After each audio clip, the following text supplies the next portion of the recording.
Now batting for the Reds, number 44, the shortstop, Ellie Thrill.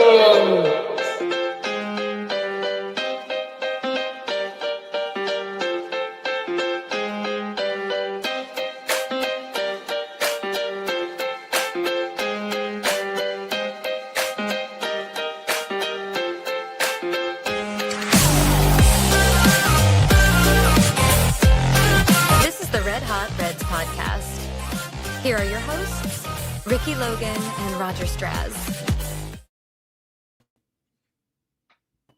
Welcome to the Red Hot Reds podcast. I'm Roger. That's Ricky. It is Sunday at 8 p.m. We are on time and we are live. And we are talking about actual baseball games in this show. I mean, obviously these games don't count.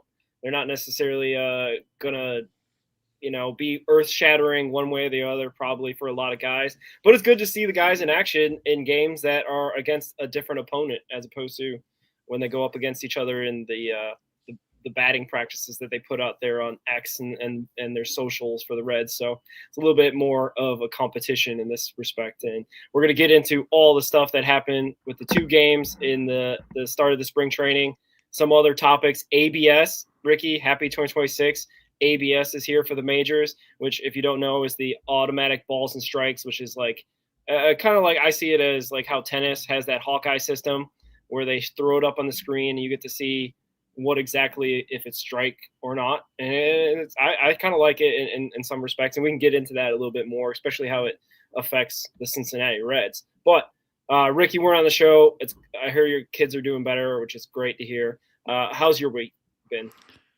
It's been all right.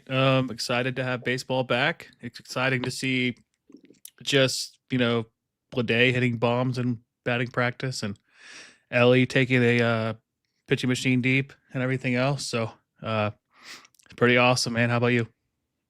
I was good. It was good. I think you had a kid's birthday party yesterday, and I had a kid's birthday party. And I was so disoriented, I guess, at the kid's birthday party. I was texting you thinking I was texting my wife. So there's that. So I was like, oh God, wrong person. Luckily, it wasn't anything too scandalous or whatnot. But yeah, it was a good week. It was good to see Reds on MLB TV for free, which is nice to see. And we can get into this as well, just as a little tangent. It's like a bunch of people on X, Greg Kuffner, a.k.a. Reds Daily 4, I think is the lead on this charge, is like, why aren't all spring training games streaming? What they have cameras, like, why not? And I'm sure people will pay for it if it's not free. Like, it is free, obviously sometimes, and they do that from time to time on MLB TV and whatnot. Just include it in the Reds TV package. Well, yeah, I think because MLB is in charge of it, it's probably their decision, right? Like, I don't know exactly who makes these decisions. The decision to go to Reds.tv, the production being done by Major League Baseball was kind of a little bit late. Maybe there's something like that, but even like the Yankees or I'm pretty sure the Cubs, who have their own TV network, stream every single game. So maybe you're right. Maybe it's a matter of, is it worth the squeeze? Like, juice worth the squeeze if it's money, like, involved? Like, maybe they just don't want to do that. Put the effort of hiring cameramen or whatever it is. It's probably something. It always has to do with money, right? Especially with baseball. So, but we'll get into that for sure, and we'll get into also some other little topics of the first full year for Salbert, which is Stewholes is his name. That's what I'm calling him. and your guy Noelvi Marte going full first year in the outfield, which would be great to see. So, but before we start anything, we're talking about the ABS and how it affects the Reds. The ABS system, like I was talking about before, is this new system they had in the minors, and they seemed like it kind of worked. There wasn't really terrible amount of pushback, I would think, from the minors. And the minor league players probably are fully used to it at this point. It's now, I think, the major leaguers that are basically trying to get used to this system. And it seemed like the Reds had a pretty good, easy time with it. Sal, challenged something, and he won his and got a walk.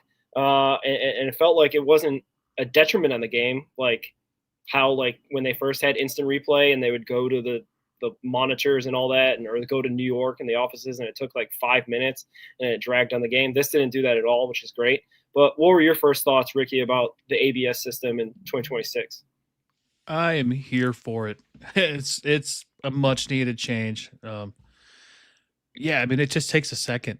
I think we saw from the South Stewart call. It just like everything's already there. The technologies has been there for the K zone, for the cameras, for the TV broadcast for years now. I think it was introduced all together in 2019 in like a Pacific League series, and then the minors adopted it in 21, I believe, and like it's a much needed change. It's gonna make everything better, and you're really gonna see who has like really good eyes for the strike zone and who's gonna like Joey Votto would have thrived with ABS because if Votto didn't swing, it wasn't a strike. So we're gonna see like South Stewart just early in his career in the minor leagues has always walked more than he struck out, and then to get the first call for the Reds be him and be correct, it's fitting, and I love it. Yeah, for sure. I think people were putting out there like Joey Votto would had a career 1,000 challenge rate if he ever had the chance during his career. Like every single time, he'd probably go in his favor, unless some sort of malfunction, maybe with the technology or something, or maybe some nefarious stuff going on with that. There was some talk about. I was tuning into some post game shows about the Reds, and they were talking about how are teams, because baseball throughout history has been known and defined by cheating in many different ways. Obviously, many different examples come to mind. But like, what's going to happen? That's, I guess, my question to you right now. Is there going to be a possibility that teams are going to possibly be able to cheat at this system or gain it for their advantage? It can be a critical, type of thing, an advantage if they're able to basically work the system or win at a maybe better than 50% clip. Is there a possibility for cheating, you think, Ricky? I think the only like legitimate way you could cheat it is if you had a system like the Astros had in 2017, to where you had the cameras in the outfield and you can kind of see live what was happening. But other than that, I think it's just going to be like who has got the best eye for the strike zone. Because I think we saw one today with, I think it was Leon Richardson pitching and Connor Burns challenge, and it was still a ball. Which if you got a catcher behind the plate calling it, and he's wrong, I don't know how to feel about that, but because he's right there, he is the strike zone effectively. But I think it's gonna be really hard to cheat it. It's just there's gonna have to be another technology involved to make that work, I think. Yeah, the technology they took away is what were a bunch of people are alluding to in the television broadcast, and I think everywhere, even the clubhouse televisions, don't have that white box anymore. Yeah. And I like that white box when they first introduced it because you can see, and it was kind of like, this isn't exactly where the strike zone is because, they can't like have a situation where like, oh, on the TV, it says it's a strike. And then some people from, organizations, presidents of baseball ops would be calling in to Rob Manfred, like, hey man, you're screwing us here. We're getting strikes. And the TV says we're getting strikes, but your umpire is saying it's not. But I think it's kind of a little bit awkward now watching because I don't know where the box is. I don't know where you're kind of like, oh man, now I got to like really lock in and see where this guy's strike zone is. You know what I mean? And the other thing that's kind of cool is that the strike zone now is like a percentage, like it's like a defined percentage of like from your feet up to your knees or what have you. It's not just like, the old adage was like kind of like a rule of thumb with like right at your knees, right above your knees to like the lettering of your jersey, right? If you have like a team name across your jersey, and that's kind of, that could be vague, right? Like, cause a guy could be crouched down in a really weird stance. You could have Ellie De La Cruz at 6'5" and Matt McLean at 5'8". Yeah. It could, it should vary. Right. But now they have like a super exact strike zone based on the percentages of your height and whatnot, and that kind of I think that will be beneficial in the long run, like you said as well, with being able to clean up these kind of really egregious calls that could define a game, a series, a World Series maybe. Is it going to be in the playoffs as well, the ABS? You know what? Let me double check that. I have the rule book here. I think so. I'm not 100% sure. It would be kind of I think if they're implementing it across the regular season, it'd kind of be weird. But they also have that Manford rule that only is in the the ghost runner at second base is only a regular season thing. It's not a postseason thing. So It is a postseason rule. Okay, so that could define a World Series. They challenge a call one way or the other, and you can really get that critical at bat become a walk or a strikeout, right, or whatever. Yeah, imagine like bases loaded, situation. Guy walks, calls it a strike, and they challenge it, and that's a walk off. Like that'd be insane. That would be one of the crazier things we've seen in recent memory. Yeah.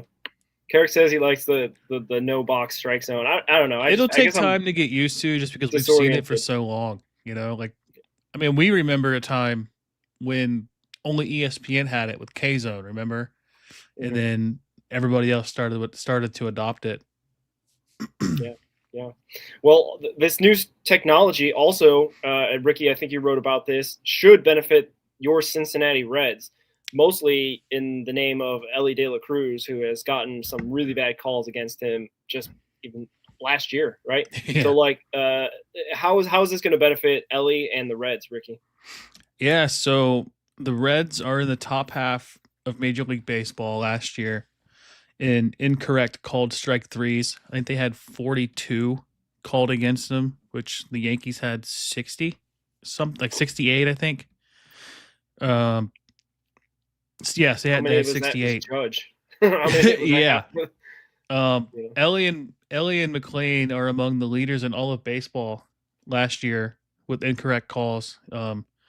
Matt McLean had 60 incorrect calls throughout the entire year, which those weren't all called strike three, but there was some that were. But just having that many, 60 calls and so many at bats in a season, and while you're slumping, just can't be ideal.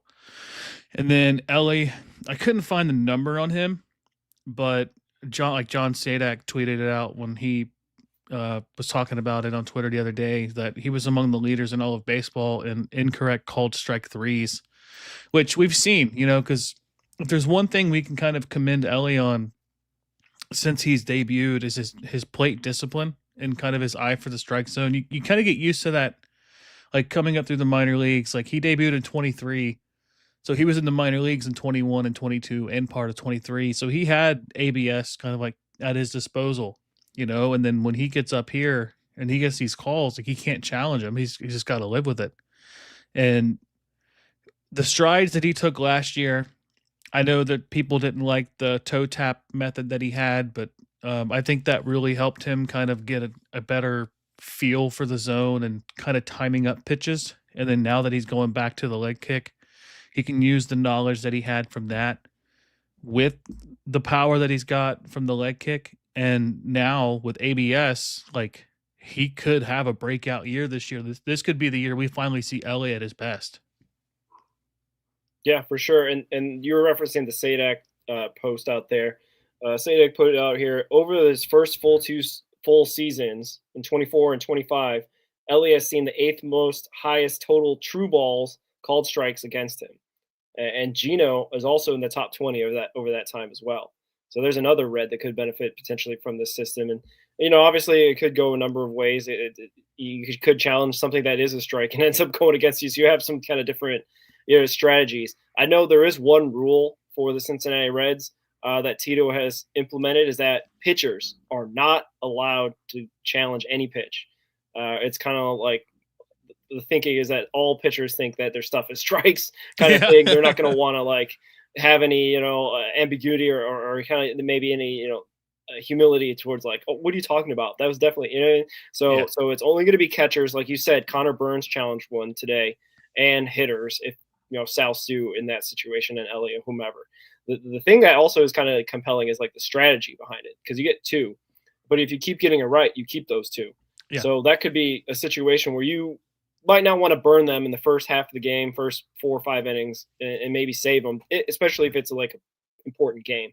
But, egregious calls happen in the first inning too. So you never know that they might go after it just so they can, maintain those 2 challenges if they feel like they could get it right in the first inning. So there's that to it as well. I wanted to add this about Elly too. I saw Carrick kind of put this in the chat about Ellie not knowing the zone good enough for the challenge. He dropped his strikeout total by 37 this year, and he had more at bats than he did in 24.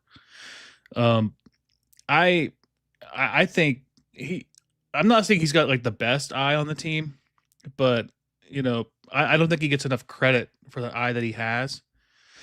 But his bat to ball skills, like that's where he's at his best. And like he hits a lot of pitches that are bad balls anyway. But like if you notice, a lot of his strikeouts, like the majority of his strikeouts, I think, are on like the borderline calls. And occasionally you see him chase the curveball that bounces or whatever. But that's any hitter, But I think just going into his third full season, his fourth overall, I think this is just going to be like a year where we finally see like full Ellie, and that's going to be awesome and scary and just exciting. For sure. Ronnie Snyder writes in, I feel that Tito and the management is going to have a hard time with this 26-man roster. And we will have a 26-man roster episode when it starts to get really close to opening day or thereabouts, because there are going to be some tough decisions. There won't be hopefully any Bubba Thompson type decisions. Garrett Hampson's. Yeah. Oh, Garrett Hampson's decision. But injuries and things happen. So even like a guy like, I think Ty Steve was supposed to be on the opening day roster, and he ended up being hurt, I think, this past season, right? And Austin Hayes. Exactly. So there's also sort of Austin Wins coming in to be a part of the 26-man, even though that he probably wasn't going to be at the first part. But thank you for chiming in, Ronnie Snyder. I guess I want to take this moment to thank all the subscribers that have subscribed and been a part of this ride. Really appreciate it. Please go to Red Hot Reds YouTube and subscribe if you haven't already.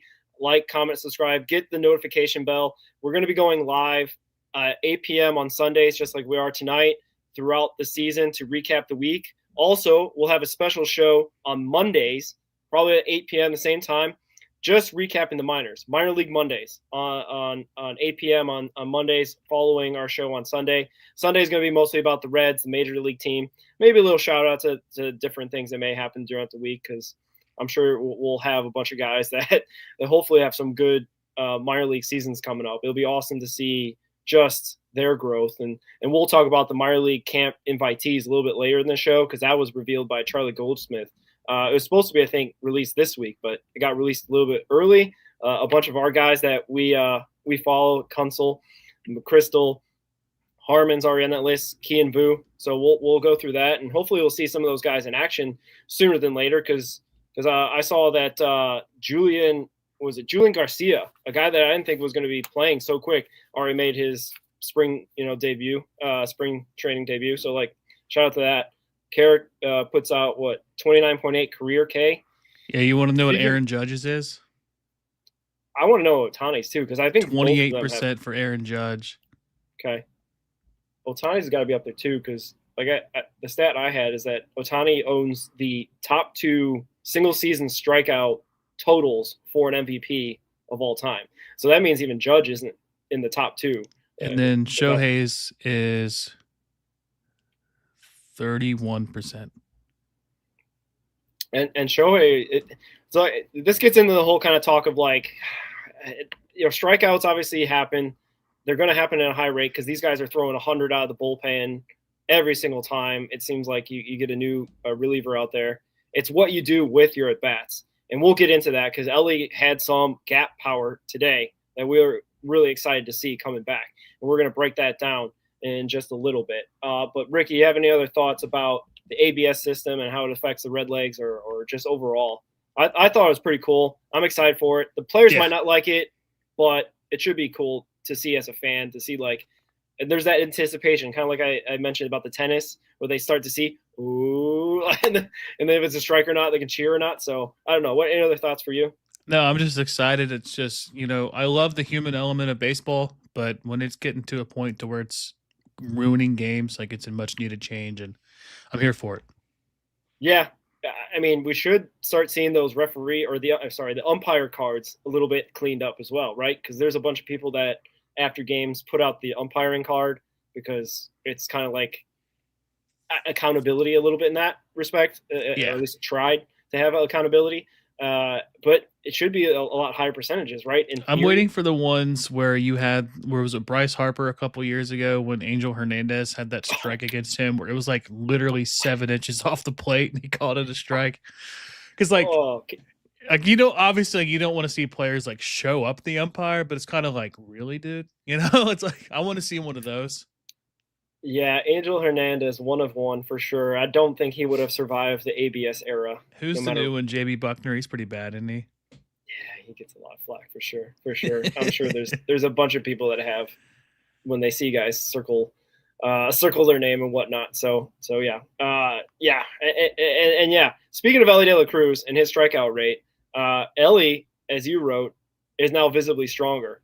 And it's like everyone's raving about it. They're all talking about it, and he's showing off his guns out there in Arizona as well. So that's kind of a thing that maybe he's feeling himself a little bit because he did put on the weight. Jim Day was talking about like Ellie never really worked with weights, which it's not that crazy of a thought because he's thin and super tall, but like never seriously put anything into it. Which, yeah, man. I mean, if you can run and hit like him and still weigh what he was like 205, and now he's up to like 220, I think, or is it? Or am I 217? I think is what it was officially reported at. Yeah, it helps. And then they were talking about also putting on strength in his legs, which will help endurance because that's the base of any baseball player's swing, of their stamina, of just playing out there 160 plus games. He should be in a spot where he is. I mean, he looks like he's ready to go. If we just going off of small sample size, obviously, and whatnot. But what were your thoughts on seeing Ellie's added 15 pounds? Just more reasons to get excited about a possible breakout year for Ellie. Like I said, it came in 15 pounds heavier than he did last year. He said he credits a lot of upper body workouts and just eating more. I wish I could just eat more and just get muscle weight put on like that, but he's a lot of people on the team and like media are just like, wow, like this guy is very visibly stronger. I don't know if you've seen any pictures of him, just him sleeveless. It's like, good Lord. It's all over the socials. It's all over the socials. Yeah. And it's like him getting stronger and, healthy, hopefully, it's going to be hopefully a career year in home runs. And, with him and Suarez in the lineup, it's just going to be awesome. Having them guys go back to back. I think we're going to see a lot of back to back home runs with those guys this year. Yeah. And it's nice to see that every offseason we've seen something with Ellie where he's trying to improve physically as well as playing the game. I remember it was last year, I think it was. He came into camp, I think he came in leaner, and he was working on his like sprint speed and stuff, just trying to keep his hamstrings going, which unfortunately the quad injury kind of hampered that. But it's like every year he's done something to try to improve, whether it's like swing changes or just messing with his body, and just great to see. Yeah. Oh, to be 24 years old, huh, Ricky? You just eat whatever you want. I mean, he burns it off. He's exercising, I think, a lot every day and all that as well. So that I guess he'd have to, eat even extra just to put on that extra muscle. But also the point that you're making is like what we've been kind of talking about on this show is that he's not fully formed. He's still growing. He's just 24. He's still got years to grow. Yeah, not just in his body he's growing, but also in his baseball IQ and his ability to cut down strikeouts, cut down errors. This year, if he makes a leap, hopefully it quiets a lot of the haters that really point out every single error, every single strikeout. Because if he takes the leap that at least his body has taken, if his mind and his baseball IQ takes that leap as well, and he's got now protection, that's the other thing, right? Like, he didn't really have that protection in and around them outside of like Austin Hayes when he was healthy, outside of Andahar when he was healthy, whenever, Benson and Hines were kind of up to possibly be that feared bat. But like, it's like this guy might be, I don't know. I guess if I was Marte and I was Suarez, I'm sitting on those fastballs because they're throwing all the breaking stuff to Ellie because they know if they throw anything in his zone, he's going to kill it. And today again was an example of that. So I don't know exactly how much better he can be, but you can see physically he can be stronger. Physically he can be even better than he was just last year, and that means that he's healthier later in the season because he's got that built up endurance and strength. That's even better, right? Because obviously he had a terrible August, and that was attributed somewhat to an injury. Yeah. But if he can, be like strong physically enough to withstand, because it's a marathon, man. 162 is a marathon. It's kind of crazy what these guys go out there, and obviously they've also been out there saying that he's not going to play 162. But dude, if he's going to be looking like this, he should play 162. What's the downside, But anyway. Yeah, I like this. Ellie can almost hit the ball out of GABP. Now he might hit one completely out. He looks like a finely tuned athlete. Sky is the limit, man. It's that exactly. I mean, his first career home run was at the top row. So I mean, like he could hit one. He might legitimately hit one in the river on the fly, which has I don't think ever been done. I think Dunn's went center field on a bounce. I mean, Dunn's is the only one that went into a different state, but that's a whole nother story. Yeah. I mean, he's jacked, and like he's just 24. I think people forget that because I know like Pirates Twitter, they'll always they'll compare him and O'Neal Cruz. O'Neal Cruz is going to be 28 this year, I believe, and like that's a different thing. Like I think people forget that Ellie's just as young as he is. Yeah, and he's going into his third full season, but fourth season overall. And we had that weird stat that I threw out there that Ellie turned 23 and 359 days old in January 4th, right? A week before his birthday on January, I think 11th or whatever it is. But Joey Votto was called up when he was 23 years old and 358 days. So Votto was a little bit of a late bloomer. Obviously, he had the longevity to be still a first ballot Hall of Famer for sure, especially the guys that have been getting in lately, like Jeff Kent and whatever. But anyway, it's just kind of like he's early. Like he obviously he had that little injury at the beginning of 23, so he didn't get called up until May, right? Or am I got that wrong? June. No, June 6th. He could have got up earlier, right? Is all I'm saying. And obviously that also starts his service time clock. So maybe there's a little bit of there's probably some things there too. Which they got lucky because Matt McClain was one day off. No, Williamson. Well, McClain was one day for the Super 2, and then Williamson was one day of keeping an extra year. Oh yeah. So yeah, it could have been that could have been Ellie's fate is getting into that Super 2 status or what have you. We would have been in trouble. Yeah. We won't talk about his agent right now, but Ellie looked great today. Yeah. So I don't know how much more you want to talk about his looks. I don't know how much oogling and ogling we're gonna do at this point, but he looks good. Yeah. You know what? Ellie should be leading this charge. The old school Reds uniforms, they had the cutoff sleeves, and they kind of brought back a little bit with Puig and Dietrich. They should do the cutoff sleeves. Probably at least just for like a warm up. Well, they do that basketball jersey warm up, so that'll be able to show off his guns in the warm up before games and whatnot. But yeah, they should come out with the cutoff sleeves, the 1940s style Reds jerseys, just for maybe a weekend. Maybe that's the City Connect that we're gonna see. Yeah. So all right. Anything else about Ellie before we get into our first games? This is crazy. The Reds started on Saturday against the Guardians, which is like the same guys that use Goodyear Park as well. So they're both kind of home teams or whatever. Kind of came out to a pretty decent start. Chase Burns was on the mound first. He got out there, did his thing. A bunch of other guys got out there, did their thing. Rhett Lauder and whatnot. Will Benson, Willie Beeman got his home run in there, and that was the only offense, unfortunately, for Saturday.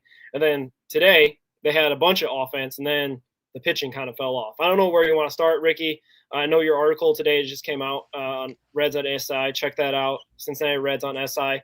Ricky was talking about how the bullpen fell apart, and that is a bit concerning, especially with some of the guys that are bubble for the 26 man. But yeah, where would you like to start? Yeah, let's start with yesterday. It's kind of a funny lineup with Stevenson leading off. He did get that ripped ball up the middle, so it's good to see him back.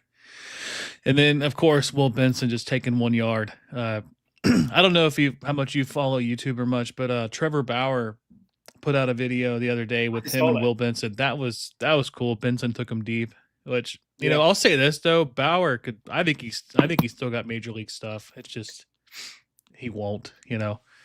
But I'm not defending or undefending. I'm just stating. Well, I'd say Trevor Bauer should get signed by the Guardians so that Will Benson, when he faces the Guardians, could just rip him up because he kills the Guardians. Is that 4 straight games with a home run against Cleveland? Like, pretty sure, maybe more than that, because he owned him that first series, and he took him deep again in Cleveland. Maybe he didn't homer that second game, but man. And then we saw South Stewart win that challenge. Good to see. I know people are probably going to overreact to Suarez going 0 for 3. Let's see. I think Marte went 0 for 3. It's whatever. It's first game of spring training. It's like, it'll be all right, in my opinion. I think I saw a tweet by Zach Cozart, like, you know, you can't judge your favorite player based off spring training stats because, like, you don't know what they're working on. You know, like, there's that famous clip of Zach Greinke kind of toying with, I think was it Miguel Rojas? Or it was some Dodgers player that they told him to go up and not to swing. So he was just throwing meatballs at him the whole time. It's just like, you're not going to swing. I'm going to throw it like 88 down the middle. Just dare you to swing at it. And like I said, like Votto was like notorious for batting like a $110 in spring training. And then as soon as the season starts, he's like at like 600 through the first couple weeks. But yeah, that first game, I think Burns looked really good. He did kind of struggle with a couple walks. And then like Rhett Lauder looked really good. I think Julian Aguilar got some time pitching too. He had a couple strikeouts, 2 hits allowed. And then what was it? Danner and McCaughan pitched, I think, the last 2, which unfortunately I did miss that game. I kind of caught up with it a little bit on some highlights, but yeah, what are your takeaways from that? Because someone that's watched the game. Yeah, I was watching it up until I think the 7th or 8th and whatnot. But the pitching looked on point. It looked pretty good. Obviously, there were some little control issues with Burns. I was texting you throughout that, so I'm looking back through our text history on my notes, basically, on that. I put out there also Ty Steve was looking good. You said that he had that rip single. I think it was even more impressive because he got a fly out to center the warning track at 106 off the bat. So that looked like, you know, I don't know, we're talking about exit velocity and all that stuff, but like just getting out there and getting your bat on the ball is the point, right? Getting your eye on the ball and being able to turn it around and hit it line drives, as Chris Felica would say. But you know, like it was decent, like to see him out there. Like you had mentioned the lineup was really kind of weird, having Ty Steves lead off and whatnot, and it was kind of like the prove it team because there's a bunch of guys that are fighting for spots. Benson, Dane Myers, I want to say I had the Talia. So like it wasn't like, you know, the guys that we saw today, and I kind of have a take about the lineup today and whatnot. But yeah, I put in my notes when I texted you, the cameramen are also in spring training as well, because Edwin Arroyo had a possibility to end the inning, I think a second or third, by getting a force out at second. Cameraman went there as if that was going to happen, but he bobbled it. So then he had to make up time and take the throw to first. I have no idea if he was out or not.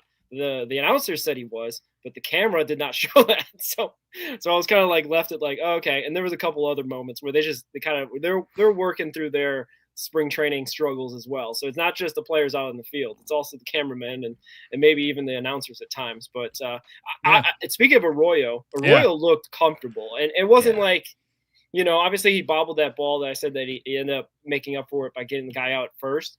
But at the plate, he looked comfortable. I'm really interested to see how he does in the World Baseball Classic. I think he's going to get a lot of time now, like before he has to leave in probably a week to go play for Puerto Rico. So, like, that'll be interesting to see and how comfortable he looks in the next couple games or his next couple at bats, whatever it ends up being. But defensively, he seems solid. He ripped that double, and then Benson followed up with a homer. So, like, I think I'm pretty comfortable in saying, and I think you had said it, that probably Arroyo is going to be one of the first guys called up out of the guys that, like, H-Rod, him, Balcazar. So, like, that seems like not a sure thing, but, like, he could be the Espinal guy who's off the bench and plays all the infield and whatnot. So, I got some things on Arroyo. I got some thoughts, I guess I should say. I think what you're alluding to is that Kylie McDaniel article for the ESPN's top 10 or top 30, whatever it was, their top prospects. He had Hector Rodriguez as like the next guy up, like the first to be promoted, I guess is like the correct phrasing. But like to me, it just doesn't make sense. Like obviously, like talent wise, like Rodriguez has the talent to be the first one promoted. Like I just don't think they rush him, especially with all the outfield depth that they added this year. You go and you get like a Tolia who can play the outfield. You go get Dane Myers. You go get JJ Plade. You still have Blake Dunn. You still have Reese Hines. You got Will Benson. And like all of those guys have options, So it's like there's really no need to force Rodriguez up unless there's like 5 guys that get hurt, which could happen. But then you've also got Spencer Steer who can just be slid out to left field. And that works. Like with Arroyo, like the infield depth isn't like the strong suit of the team. Like they have some depth, but like a lot of the depth is just rotational pieces that can be moved around. So God forbid something happens to Ellie. You could slide McClain over to short, put Steer at second, then you got Stewart at first, Ke'Bryan Hayes at third, and then you got the DH being Suarez. But like if you had to do something, like you could bring up Edwin Arroyo and you can keep the infield the same, and you can just have a sure glove defense guy at second or short and third, and second base with McClain still really good too defensively. Like that would be a defensive first infield. But yeah, it's like I think you had kept up with this Winter League stuff. He hit 355 with 6 extra base hits in the Winter League. And he told Charlie Goldsmith that he made some adjustments to kind of put the ball in the air more. And he said he had a lot of hits last year. He'd like to have more doubles and triples and homers. He said it's coming. I won't force it. It'll happen if I put the ball in the air more, which that's kind of cool to hear. Just kind of the opposite approach of what we've been hearing from Reds hitting coaches and stuff. But yeah, and then like you said, him being on the Winter League team, that's just not the Winter League, the World Baseball Classic. Getting that shot with Lindor being hurt. It's unfortunate for Lindor, but it's also very fortunate for us to get to see Edwin Arroyo play some really good talent on that team. And yeah, I mean, he's excited. We're excited. I think he's going to prove to a lot of Reds fans that wanted to see him traded because they didn't see a need for him. And if the time comes, I think he's going to really put the doubters at ease. Just I think he's got the talent. And I don't know did you see that a piece that was put out about Suarez had mentioned about Suarez saying that Arroyo saying Suarez says that he could see Arroyo being a future superstar. Like I think people forget when Suarez was traded to Seattle, he got to spend time with Arroyo and Noel V. Marte. So like he knows these guys from before. And like if there's anybody that I trust that thinks a player is going to be good, it's going to be Suarez. Like I should get everybody excited.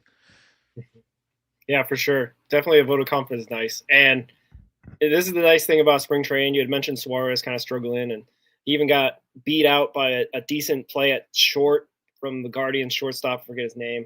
And he didn't leg it out, or at least maybe he was going maybe 75%. So that's good because we don't want any hammies or anything with him going into the World Baseball Classic. I'm not really worried about him if he goes 0 for 15 even in the time before he reports for Venezuela, because we kind of know what he's about. And maybe he's taking a different approach because he's trying to work on something really, different at that time and whatnot. But I'm sure he'll get a hold of a couple before he leaves to report for the World Baseball Classic. So no worries there. On Saturday, the pitching was great. It was basically kind of a exhibition for Burns and Louder to see who wants to be the fifth guy. And I think they both performed pretty well. And even Aguiar, I guess, as well, could be in that conversation potentially as a dark horse candidate. But Burns, like I said, he missed a little high on some pitches and whatnot, but settled in well, didn't give up anything. 2 strikeouts. I thought Lauder was even more impressive because he commanded the strike zone with different off-speed pitches and fastballs, and struck out J-Ram and made him look like he was not really ready to go in spring training. So that was really impressive to see that, especially out of Lauder, who missed, if anything, all of 2025, except for a couple rehab starts and the Arizona Fall League. I'm really kind of confident on him possibly being the fifth guy. I know that's controversial because everybody wants Chase Burns, but I don't know. I'm okay with Lauder being that fifth guy. If he's ready to go, his body feels good, and the pitching staff is confident in him, I have no problem with him being the fifth guy.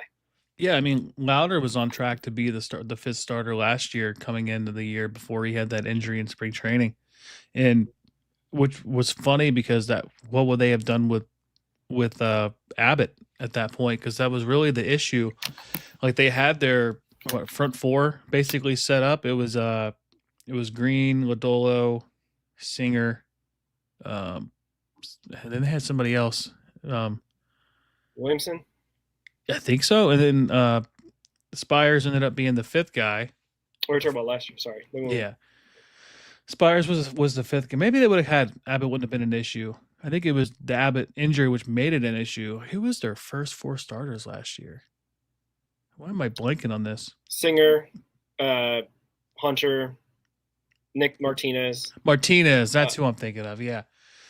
So they had Abbott was kind of fighting for that fifth spot with Louder, and then Louder had the injury, and then Abbott goes out and becomes an all-star and kind of just says, hey, I'm I'm more than a fifth guy. I'm a front end of the rotation guy. Yeah. And maybe Louder kind of takes that to his heart and goes out this year and earns that fifth spot. And that's no knock on Burns, because I think Burns has front of the rotation stuff. It's just you only have so many spots for so many guys, and I think people are just kind of underestimating how good Louder can be. I mean, we saw when he came up in 24, what do you have, a 1.17 ERA, like a less than 1 whip. Like, he was unbelievable in his first few starts in Major League Baseball. It was just the injury last year, and Burns just came up and set the world on fire in that first start. But, I mean, yeah, talent-wise, Burns has the stuff, but Louder's a really good pitcher. Yeah. Yeah, and his stuff is nasty too. He's not he's not finessing anyway. But no, he's throwing in mid-90s, high 90s, good slider, good changeup. Like, he's got the stuff too, but he doesn't have the 102 mile per hour fastball and the slider like Burns does. Yeah, I mean, ultimately, it's a good problem to have. You can't have enough pitching, especially starting pitching. So that's awesome to see that. And yeah, for sure, Ronnie, cameramen have been really working through their struggles. Like I said, it's preseason for them too, so they can work it out. Any other thoughts on the Saturday game before we get into the Sunday one? Yeah. Sunday was a totally different story. The pitching started decent, but fell apart. The offense, though, which I think maybe where you want to start, came out cooking. It was great to see. A 6-run second, or a 6-hit, 5-run second inning, I want to say, and then a bunch of guys just ripping the ball everywhere. Love to see it.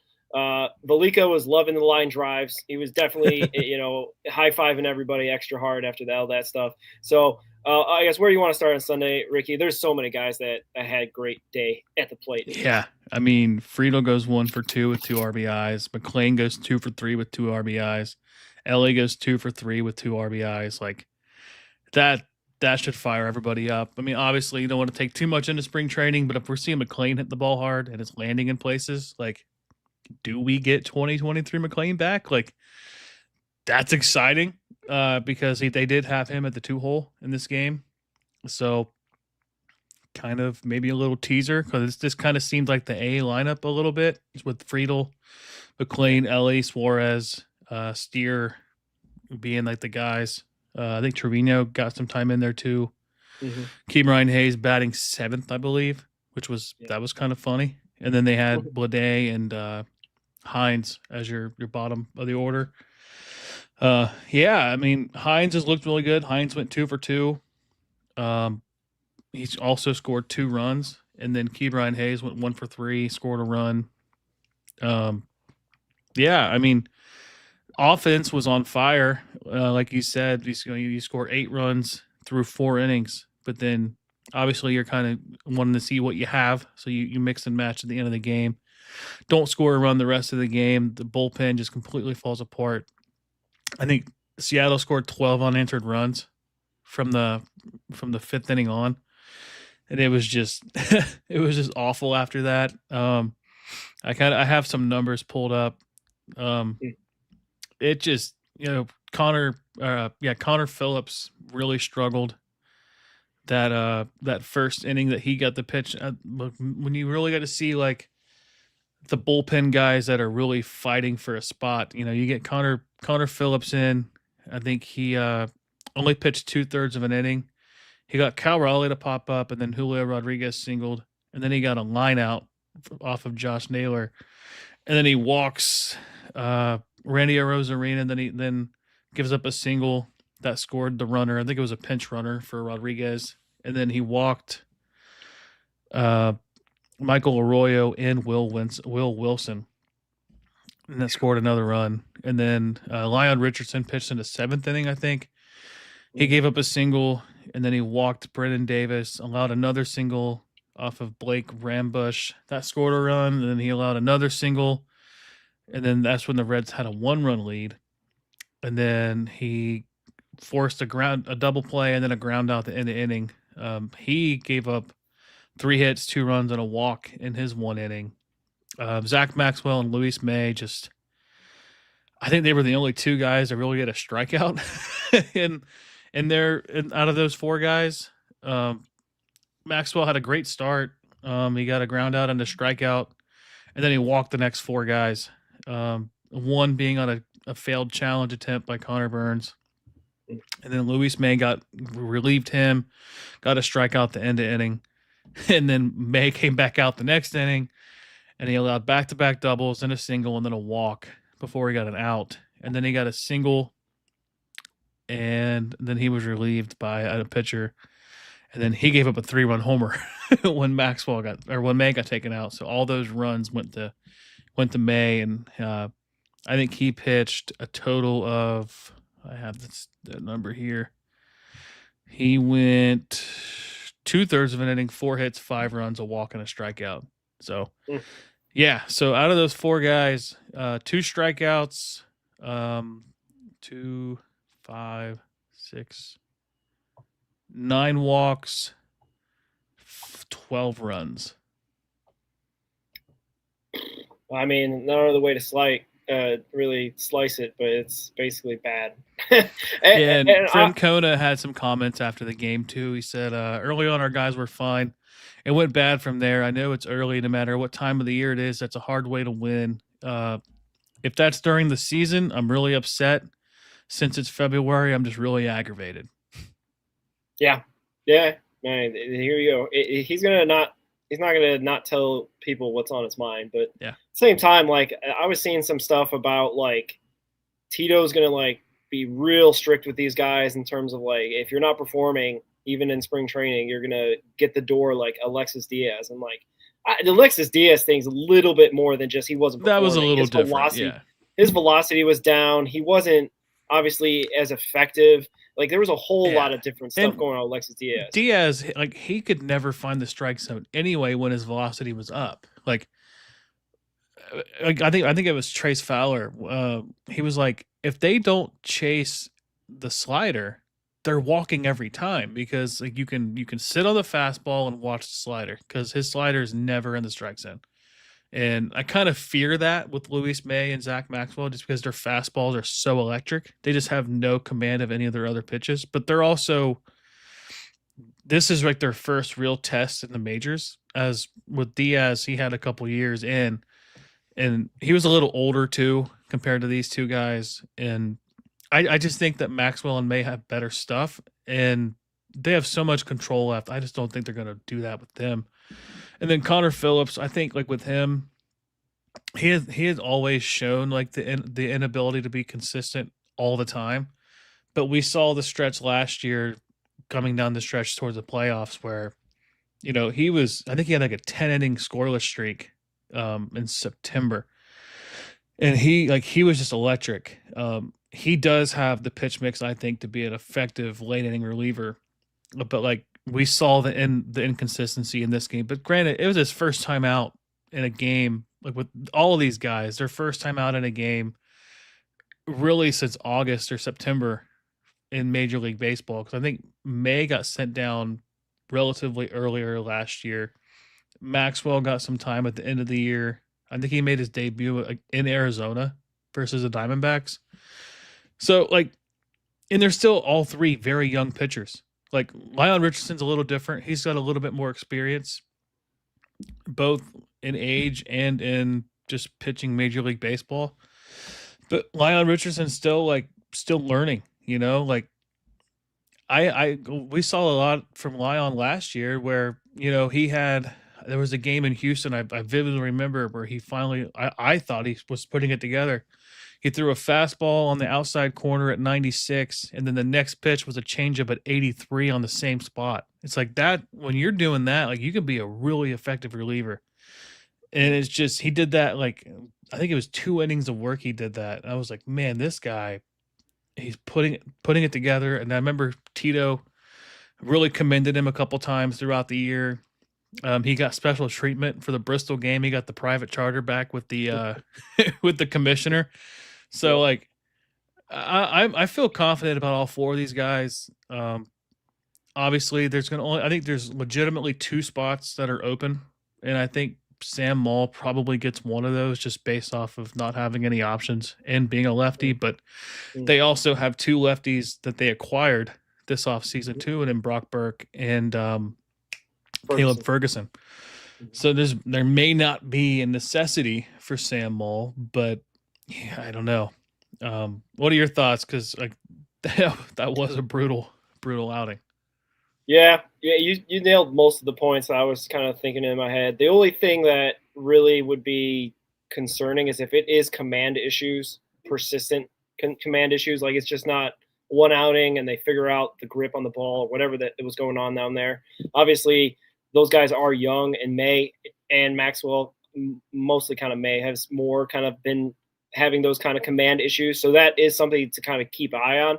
But because it's spring training, I don't think we can put like, overreaction type of putting our like, oh, these guys are done for and whatnot. That's why I was like, the Alexis Diaz comparison of like, Francona's not going to mess around with these guys if they can't throw strikes. Like, dude, like you said, most of them are 24 or younger. So like they got some time. Like Alexis Diaz was he was on some sort of weird, and even now, like he got DFA'd from the Dodgers and whatnot. He's not at his peak anymore, unfortunately. He has good years in 2023.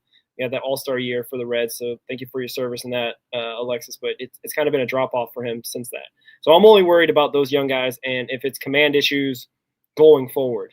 And like you said, they got options, so they can figure out that command stuff in AAA as well. So there's no real huge concern. It stinks because of all those walks you talked about, all those home runs and hits they give up.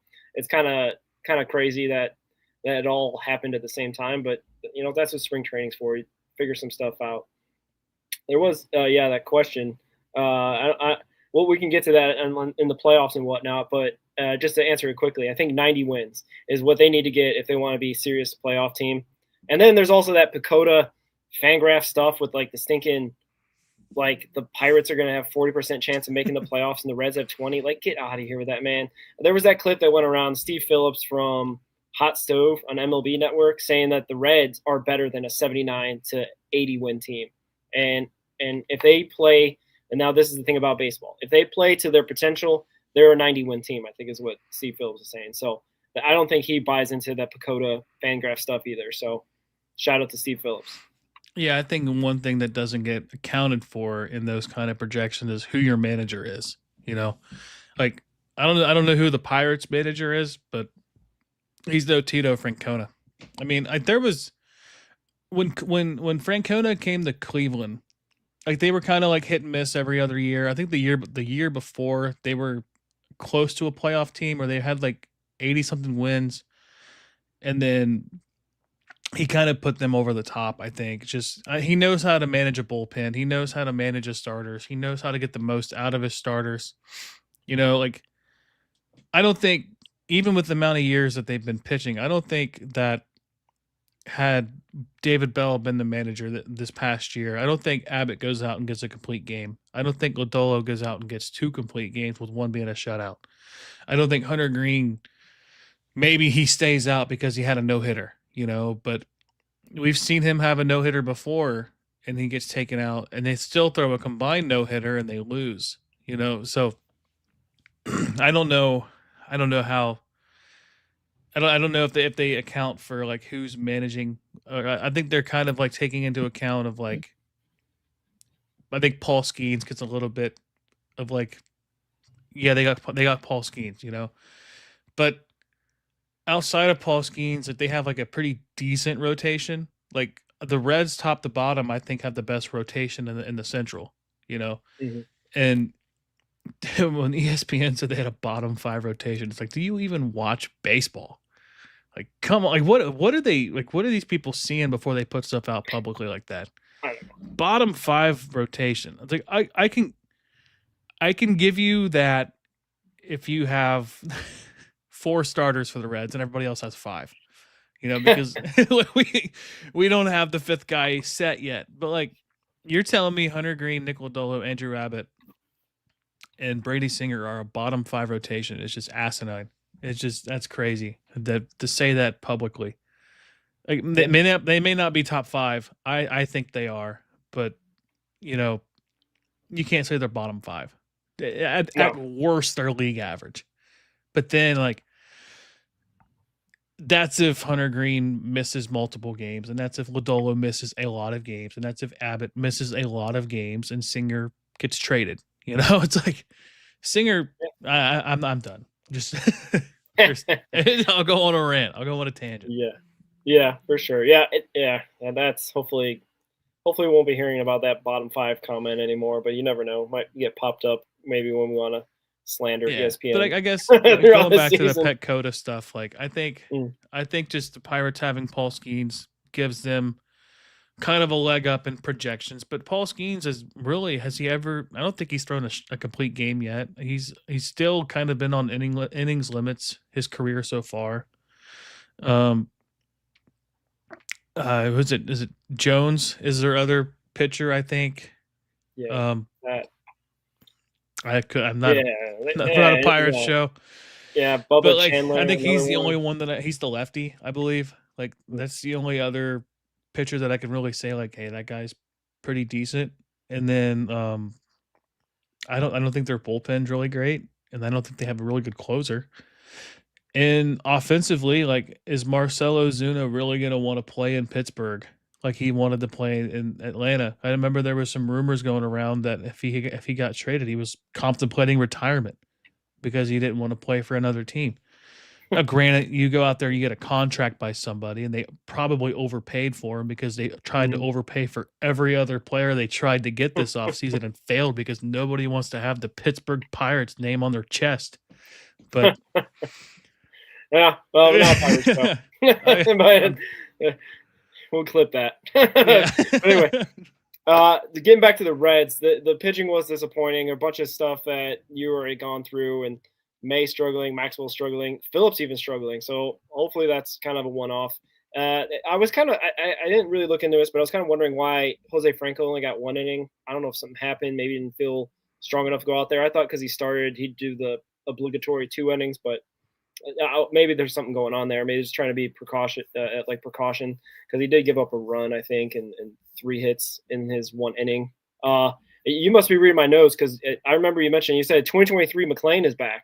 So I was like, hey, That's what we like to see. It's like a hard hitting, just gap power type stuff. Same thing goes for JJ Bleday as well, and Ellie De La Cruz, both hitting the ball well.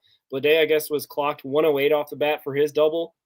It was 112 off the bat for Ellie De La Cruz, and that's what we had talked about in terms of like we're not wanting Ellie De La Cruz to hit like 60 home runs or whatever, right? Or 49 home runs like a Suarez, right? We don't think he's built for that.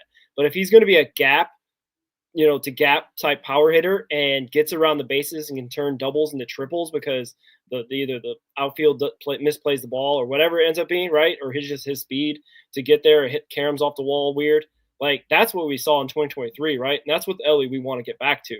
It's just being able to just go out there and put on a show, because like a lot of people say the most exciting play in baseball is the triple because it's a man racing against the defense to get 3 bags, and it's hard to do. You know what I mean? Like triples are not every single day occurrence. So hopefully that's what we're in store for Ellie De La Cruz and company, because you wrote it out there. Like a bunch of guys got in there. Even Frito got in the act with getting stuff. So I don't know. It's definitely interesting to see spring training stuff like this, because I don't know. I got to take about that. I don't know if I want to save it for later or we can get into that. But do you have any other thoughts about Sunday's game? No, just it was nice to see the offense going. Yeah, for sure. Carrick's got a question there. Unless he misunderstood, they mentioned the radio broadcast. They expected Franco to be a reliever.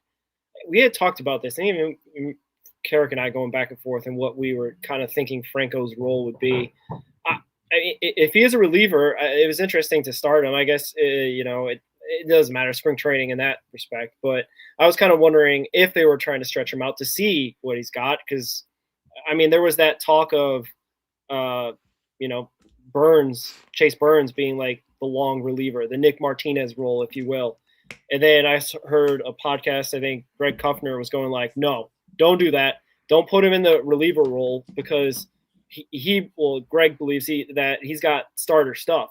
And if you put him in that reliever role, he might get, pigeonholed in there and he won't ever get the chance to start games. And I kind of feel a little bit the same way at Jose Franco. I believe he'll probably be in AAA is my understanding, based on what we got up here at the majors. So I would like to see Jose Franco pitching as much as he can. If he isn't to be a starter and a reliever is more of his role that he's comfortable with and he's talking to, the pitching staff about, that so be it. You know what I mean? But I thought he was a decent – he was the pitcher of the year for the minor league system, right, in 2025? Yeah. I believe so. I was hoping he'd get at least 2 innings today. So I don't know. Maybe that's just me. I think the AAA rotation is going to be really good too. I think if I had to guess, I would believe that we're going to see at least Williamson. I think Franco goes down there too. I think he gets optioned down, and he's going to be. I think he's going to be a starter down there, and then either one of Louder or Burns is going to be down there too. Chase Petty, right? Chase Petty.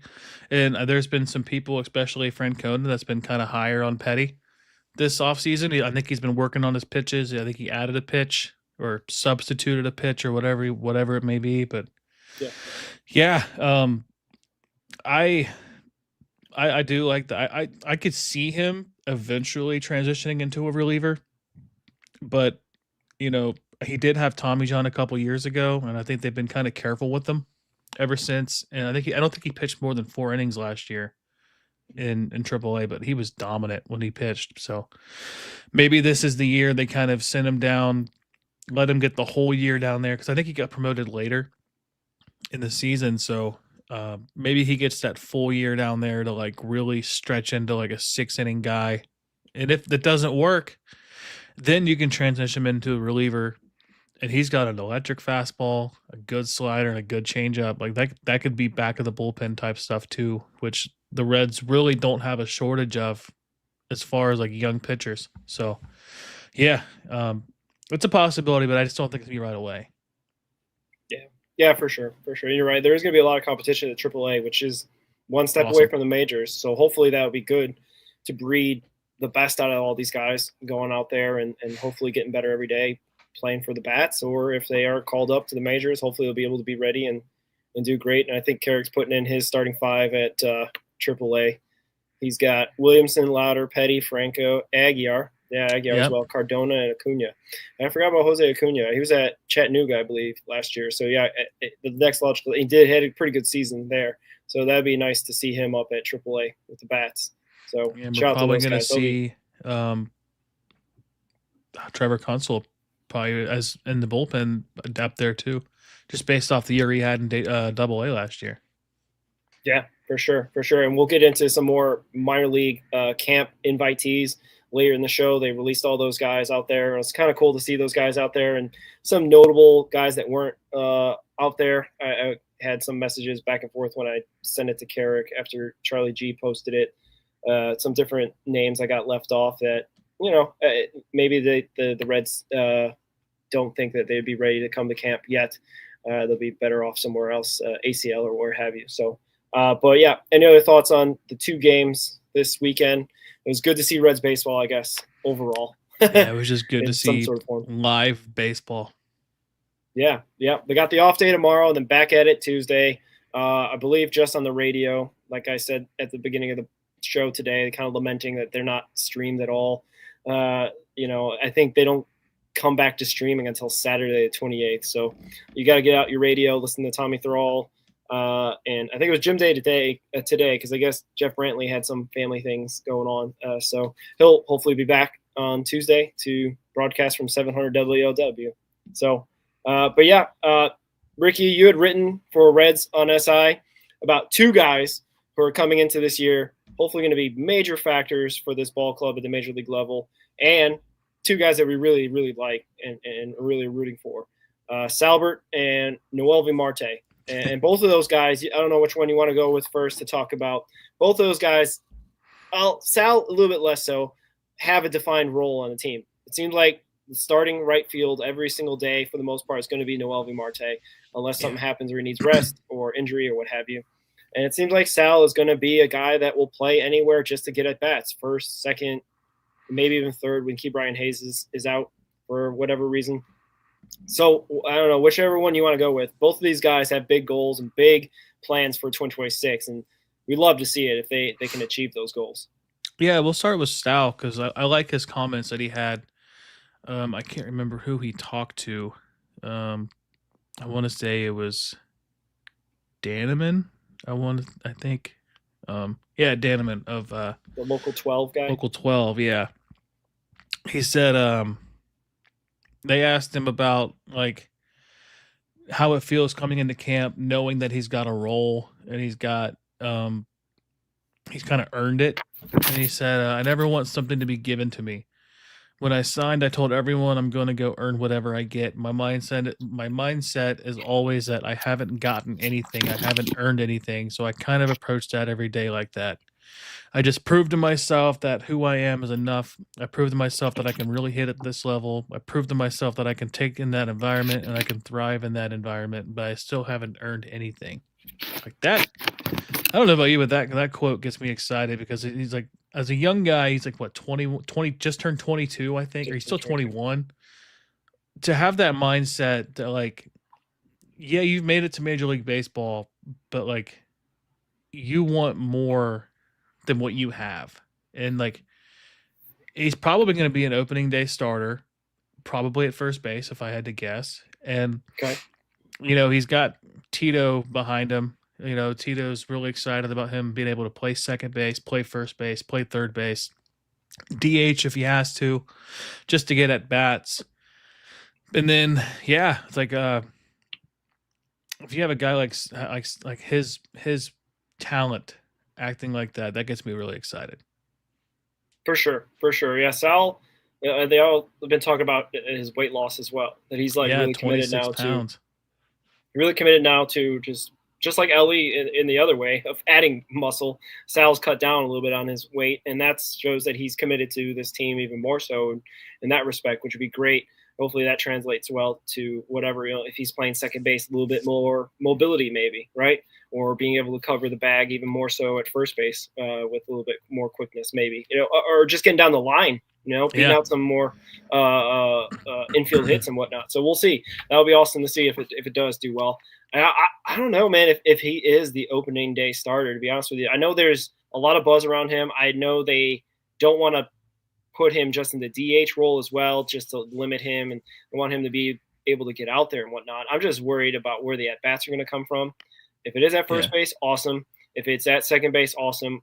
I don't know exactly how many days Ke'Bryan Hayes is going to be taken out of the lineup, because obviously fans will say we want him at third base, South Stu that is, because then he's able to learn the third base position, where I think he played a lot in minors. And then also he have his bat every single day. But there's that run prevention thing that Tito likes to do, and Ke'Bryan Hayes fits into that plan. But that's neither here nor there. The point I'm trying to say is that Sal seems to be willing and able to do whatever it takes to get on that field. And hopefully that's rewarded with playing time, wherever that is. And I'm excited to see him out there. Like I said, I was there at September 1st, his call-up, and his energy made the team that much more exciting on his first day in the majors, right? So it's not like this guy is just going to be going out there putting his head down if he doesn't get playing time. I think he's going to still bring that same energy every single day. Yeah, and limited at bats, he led the team in home runs that month. That tells you. And you mentioned him losing weight. He dropped 26 pounds, and he talked to Danneman more about that too. He said, "My dream is to go out there and play for 20 years, so that in 20 years people can still have my jersey on, and then I want to take care of my family. I want them to have to never work again. I want to take care of my sister, my girlfriend, everyone around me. So I feel like trimming down was just best for me and my extremities and keeping me healthy. And the best availability is availability." So that just he seems very mature as a player, just for how young he is. And I think that's just, if we get 20 years out of South Stewart, granted that probably not all of them in Cincinnati, but if we get a career like that out of South Stewart, obviously, I think people forget that the only reason we were able to draft South Stewart is because we didn't sign Nick Castellanos. Like, he was the comp pick that we got for Castellanos going to Philadelphia. So, yeah, I put in the article on SI. I just think like he can be a legitimate Rookie of the Year candidate if he goes out there and he plays. Yeah, I think Vegas also has him high up there on the rookie leaderboard. They also got that Pittsburgh Pirates guy. We keep talking about Pirates. This is kind of getting away from us. But anyway, yeah, Sal's too. Ready, rocking, and ready to go. It hasn't had really the sparkling debut. He started at second base. I guess this is just coming to mind. I think the first game, yeah, because it was on TV, obviously. He looked a little shaky. Obviously, he got the ABS walk, but when he's playing second, covering second on, I think, a Will Banfield, I think was the catcher, trying to throw a guy out. He missed the ball, bounced up, but he kind of got lucky because the guy got called out at the plate for a third strike, and then he also stepped across the plate, so he interfered with Banfield, even though he didn't touch Banfield, so it ended the inning. So Salsu kind of got away for that. Then a little bit later, not trying to shout out ex-Reds all the time, but Stuart Fairchild robbed, I forget who it was, maybe H-Rod or somebody like that, robbed him completely, and then threw out Sal Stewart because Sal rounded second, had to come back and touch second, and got doubled off at first. So that's the most sparkling debut. Maybe his huge energy, maybe he's got to be tamped down a bit. Maybe he's got to get that more focused energy and whatnot going on. But I mean, obviously Stuart Fairchild made a great catch and a great throw to get Stewart double off the first. Yeah, and scouts have said that like his worst position defensively is second base. I think he originally came up as a second baseman, then he transitioned to third. And then when the Reds got Ke'Bryan Hayes, it kind of just threw a wrench into that plan. And granted, that might not be a bad thing. I mean, if he can really take this first base role to heart, Salbert could become a reality. For sure. So like Carrick said, it was Marte off the bat. They got robbed by Stuart Fairchild.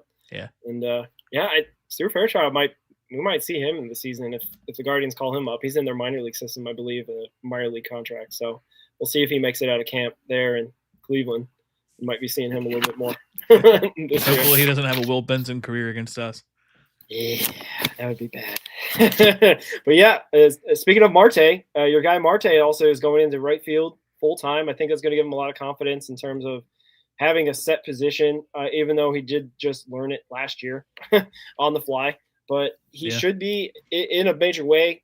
Didn't necessarily have a sparkling debut as well. I think you'd mentioned he went 0 for 3 on Saturday. So, and that's, spring training. I'm sure hopefully he'll get around to, hitting the ball really hard like Ellie and JJ Bleday did today. And then we can get more excited about the Noah and Marte starting right field position and just playing there. I guess here's a quick question for you, Ricky. How many games does your guy Marte play in right field in 2026? Or the outfield as well, because they put him at center too. Yeah, so I think if he plays every day, doesn't have any injuries, I think he plays 156 games. And I think they're all in the outfield, unless they sprinkle in a DH every once in a while to give him like that day off kind of thing. But I think they have I might maybe less depending on splits, because he does struggle more against lefties, and Benson. Him and Benson could play versus righties, and then maybe they throw in JJ Bleday out there against lefties just because Bleday hits lefties better. I did see a comment on a Facebook post that I put out there. You can't have Bleday and Benson. It's like, yeah, you can. They both do different things. Bleday hits lefties and Benson hits righties. So, I mean, you have a need for both of those guys, just like Reese Hines hits righties and Marte hits righties. So that you could have a righty-heavy lineup and a lefty-heavy lineup, and they can do damage against both sides. But, Marte, I think he plays at least 80% of his games out in the outfield. Yeah, I can see that. If 156 games or so, or 150 games, I think he's having like an all-star level season, I think. And we talked about that way back. I think that was one of my hot takes a few shows ago, was all-star Marte. Yeah. And if it's not, I'll say it now. I think we had put out just hot takes in terms of like number of all-stars, and I think I can't exactly. I feel like 5. I think I said the Reds would have 5 in 2026. Maybe like Ellie, Hunter, Abbott, Marte, and then I forget the 5th. Probably somebody that will, like Pagan or something. Yeah. Yes. Yeah. It could be. Somebody in the bullpen could have a good year coming out. But yeah, Marte. I think he's the guy that's going to benefit the most, also from the protection from Ellie and Suarez, so to speak. Like he in that 2-hole, I think, is where a lot of people are predicting, and hopefully it is, with that left, right, left thing that Tito is in love with still. To start off the lineup, love to see Marte see a lot more fastballs and crush them wherever he hits them, because he's a guy that hits line drives, right? He's the Velika wet dream in terms of that, because he's got great bat speed and he hits it hard on a line drive. So he is the guy that you want in that 2-hole, hopefully getting some really quality at bats out of there. Yeah, he spoke to Jeremy Rock. Is it Jeremy Roush of Fox 19? Yeah. They asked him about his move to the outfield last year, and he said that his season-saving catch was one of the most emotional moments of his career. He said it also gave him more time to think about his approach at the plate. He said, he only played in 52 games last year in the outfield, and that was after moving from third base. Which, when he came over from Seattle, he was a shortstop. He comes up with the Reds, gets moved to third, and I think he just had a case of the yips. I mean, we saw it with Rick Ankiel back in the day with the Cardinals. Stud pitcher, forgets how to find the strike zone, transitions, becomes an outfielder, and just rakes. He hit 261 with 7 home runs in his time in the outfield, and like we said, he had that just phenomenal catch to save the season. And I think what gets lost in that too is that being a third baseman, you have to have one of the stronger arms in the infield. So putting him in the outfield, he's already got a strong arm. And we've seen him throw guys out at the plate already and make, outfield assists. So that's awesome. He's also a really good runner, and just having him being able to play center field also, give Friedel days off, that's going to be a game changer. Putting Marte in center, then you can have Bleday and Hines in the outfield, or Bleday and Dane Myers in the outfield, or Will Benson and Spencer Steer. Just one like you can mix and match the outfield, and like Benson can play center field. But yeah, I'm excited about Marte just finally having a position that's his. We know it's his basically, and I mean, he won the home run derby in the off season of that celebrity event. So like he's got power. It's just he's got to put it together. He's got to get those line drives lifted up a little bit. But man, I think my hot take for this is I think he's going to be the team MVP this year. All right, that's good. I like that. I like that a lot. Also, what gets lost a lot with that amazing catch that he said was the most emotional part of his career. That was out number 2. And before that, he got the first out of the inning. So just think about that. He got all 3 outs of that inning. And the first one, I think, was an easy fly out. Second one, obviously, the amazing catch that saves the season. He's got to come down from that emotional high, that crazy saving the season catch to get the third out. Like, I think I said it when we first saw it. It's like I would have been completely forgiving of him if he dropped the third out because he caught the one that you're not supposed to. Right. To just compose yourself and be like, okay, he got all 3 outs that inning. He saved the season not just by getting that famous catch. He got all 3 outs of that inning. So Brian Reynolds, sorry man, but Marte got the best of you on that day. And shout out to the fan that got out of his way to make him have that catch too. Just that gets lost. That's huge. Yeah. That is that challengeable? Is that a thing where if they go look back, I can't remember if that's one of the things that it go. I think they could look at fan interference calls, yeah. But he made sure to nope, not me.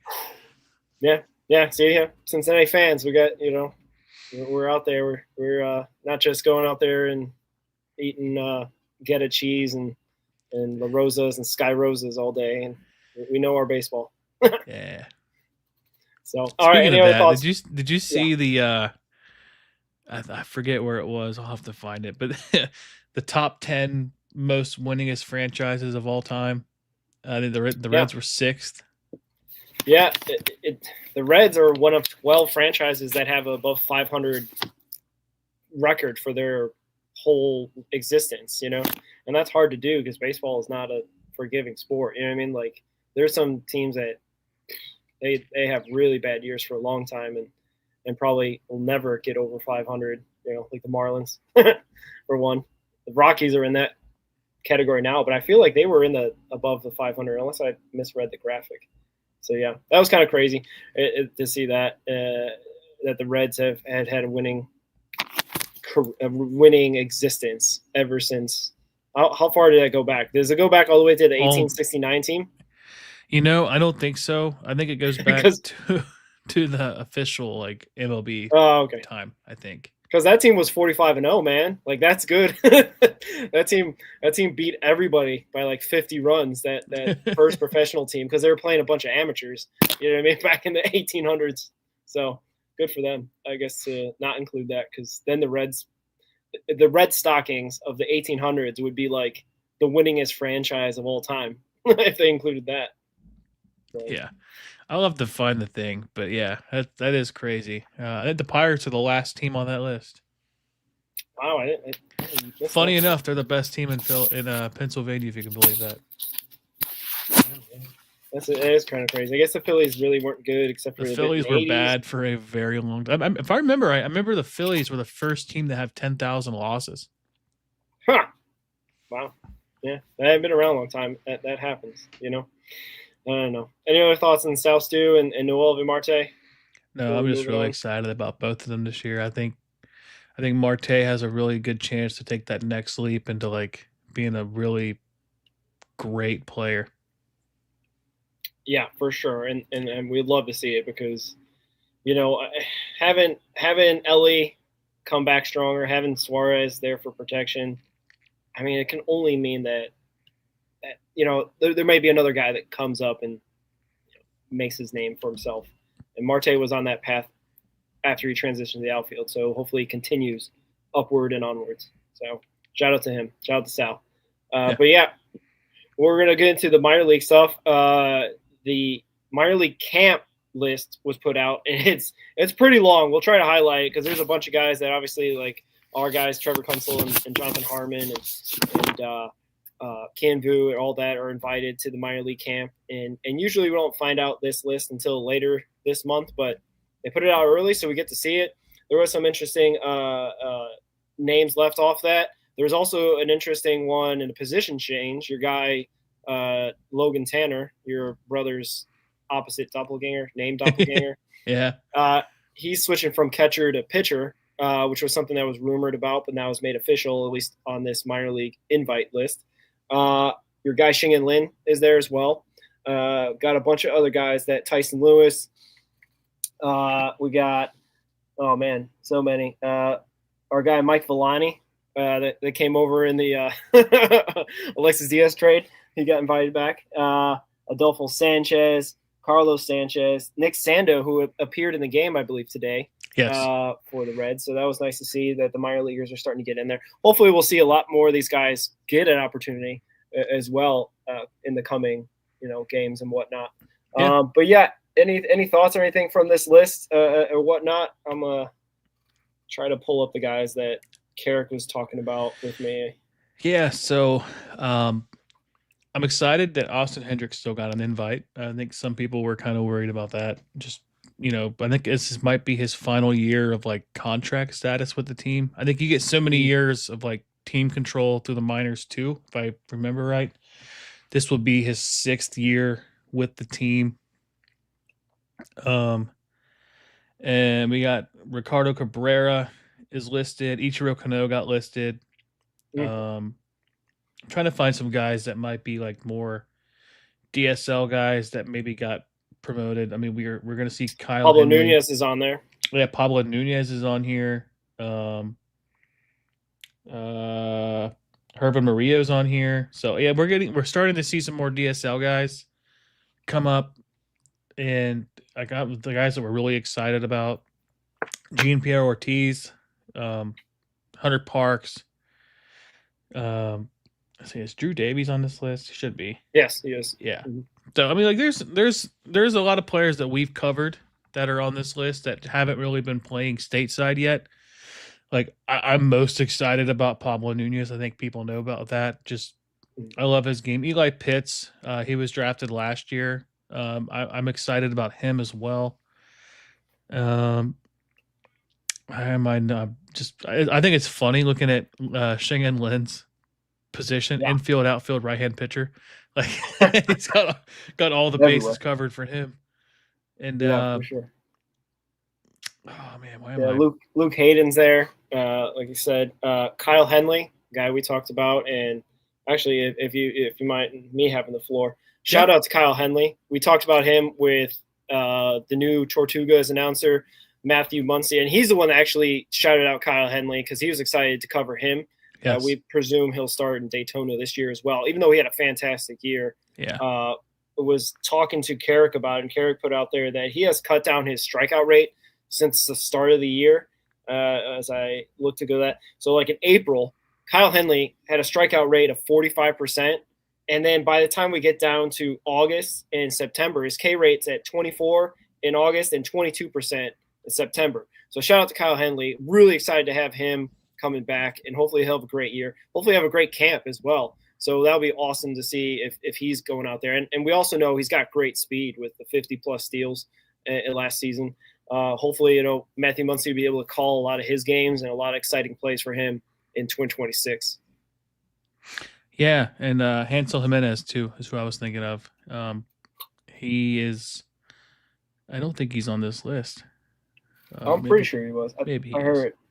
Yeah, on the there J. he is. Yep, there he is. It's a long list, man. It's a very long list, and it's tiny font. So it's hard. There was some notable on there. Yeah, there were some notable ones that weren't on there that Carrick and I just discussed off show. Yeah, he put out here Angel Celio. Also, Jacet Martinez wasn't invited, which was a big one because he was a DSL guy, I believe, or ACL. I forget. Yeah. I think he would have been the ACL. So what gets me excited, someone that's on this list that hasn't really been talked about, is Iker Radona. I think he had, I think it was last year his first year in the DSL, but he had an incredible year last year. I Yeah. remember covering him a lot on the Cincinnati Reds Talk minor league recaps. He's not super young. He's 18, and last year was his first year with the Reds, and he's already getting invited in the minor league camp. He could be ACL guy this year. And then he had a .86 ERA, 6 games started, 13 games total. He had 31 in the third innings, 18 hits. He walked 3 guys, struck out 42. So he was an all-star in the DSL. Him and Pablo Nunez and Adolfo Sanchez were the 3 that the Reds had. Just a phenomenal pitcher. Like he was 17 last year while he was pitching, and just to go out there and just dominate, because a lot of DSL guys, the DSL is really hitter friendly because a lot of DSL pitchers really struggle with their command. And for him to go out there and just dominate the way he did, like, I think him getting into the stateside, pitching in Arizona, as young as he is, like, we could see him jump, and like that's going to be awesome because he's already a decent sized kid. He's 5'11", but he's 18. He could grow, and he's from Mexico, so he's kind of familiar with like the Mexico like winter leagues and stuff too. So like he's a young guy. He pitched on the Rojos too, which is funny because the Rojos is kind of like the younger team compared to like the DSL Reds. So he's one that I'm really excited. I didn't even notice he was on that list till just now. Yeah, he was on there, and Carrick saying he was you covered this DSL All-Star for it, and just outstanding. And it's glad he's coming stateside. Unfortunately, a couple other guys like Salio, and then the other guy Isaac Garcia, which I believe we covered as well in the show, was not invited, unfortunately. So there are some kind of notable, at least for our neck of the woods where we cover the DSL and ACL guys, was not included in the stateside. But I mean, I don't know if they got like a limit or they cut it down after a certain amount because they have limited space. I know they got a bunch of practice fields out there in Goodyear, but they probably need some sort of cut off to make sure they can keep a track on who they're having out there and whatnot. Yeah, I covered him on Reds Talk on Reds on SI back in October. I had mentioned that he pitched in the All-Star game, had a perfect inning, of course, just based off the year that he had. He's not on any prospect list yet, but the MLB hasn't released our top 30 yet. And if he gets some pub stateside, finally with some real scouts, I say real in quotations just because, whatever. The only real prospect listings that I really actually care about are MLB pipeline, just because I feel like those are the more accurate ones and they actually invest in the player and not the team they're on. Except for the Dodgers, they somehow have every top prospect. Yeah. But yeah, I mean, I'm excited about him. That's exciting.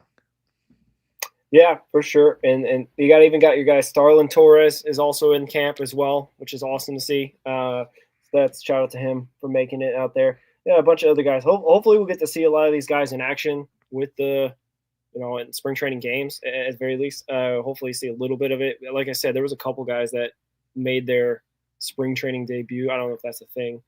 Julian Garcia got in today, and then also, who else did I say? I said it early in the show.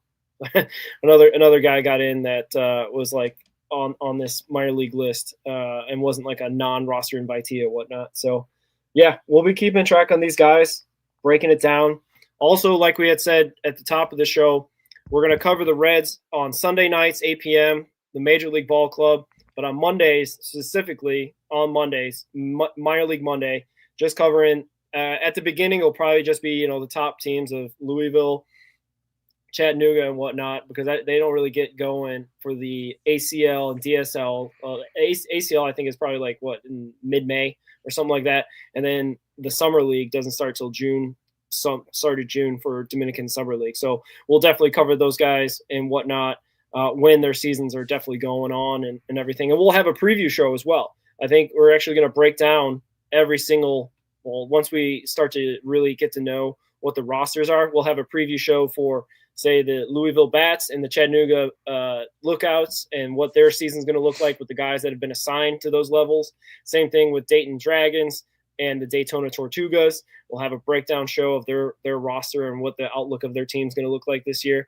And same thing for ACL and DSL. So we'll have that all for you as, separate shows, so you can hopefully follow us through that and whatnot. We really appreciate all the love that we've been getting lately. Ricky put out there, we're trying to get to 200 followers on X. I was putting out there, we're trying to get 100 subscribers on YouTube, and we're getting there. I think we're at 75, 76, which is awesome. Thank you for everyone that's been putting our stuff out there to get us more subscribers and more of a following. Really appreciate that. Carrick's one of the guys leading the charge out there at his Facebook group, his huge Facebook group, 7,000 people. So yeah, hopefully those people will like our stuff and follow us, because we're trying to do the minors all the way up to the majors, and hopefully do it in a way that you guys appreciate and enjoy. Yeah, for sure. And shout out the Instagram page too. That's where a lot of the players that we get on kind of communicate the most with us. A lot of players, there is a language barrier for some of the guys that we hope to get on, and eventually, we're working on getting some guys on that do have that language barrier and being able to accommodate that. I know a couple guys, is Pablo Nunez wants to come on, Moises Castillo wants to come on, just to shout out a couple. Yeah, I mean, Instagram page has been growing. It's fun to see. And the Facebook page is where we just kind of hang out and chill and talk and just, Facebook can be a very dark place when it comes to being a Reds fan. And famously, the Reds 4192 page is just full of trolls, and it's just awful. That's where I get all my Facebook comments of the week during the show during the week. So yeah, I'm looking forward to doing that again too. And I just, it's been a fun, we're coming up on a year, just of doing this. It's been a blast. This kind of led into the Reds on SI kind of stuff, and how I can kind of piggyback both off of each other and write about the show and do a show about writing. So it's been a lot of fun.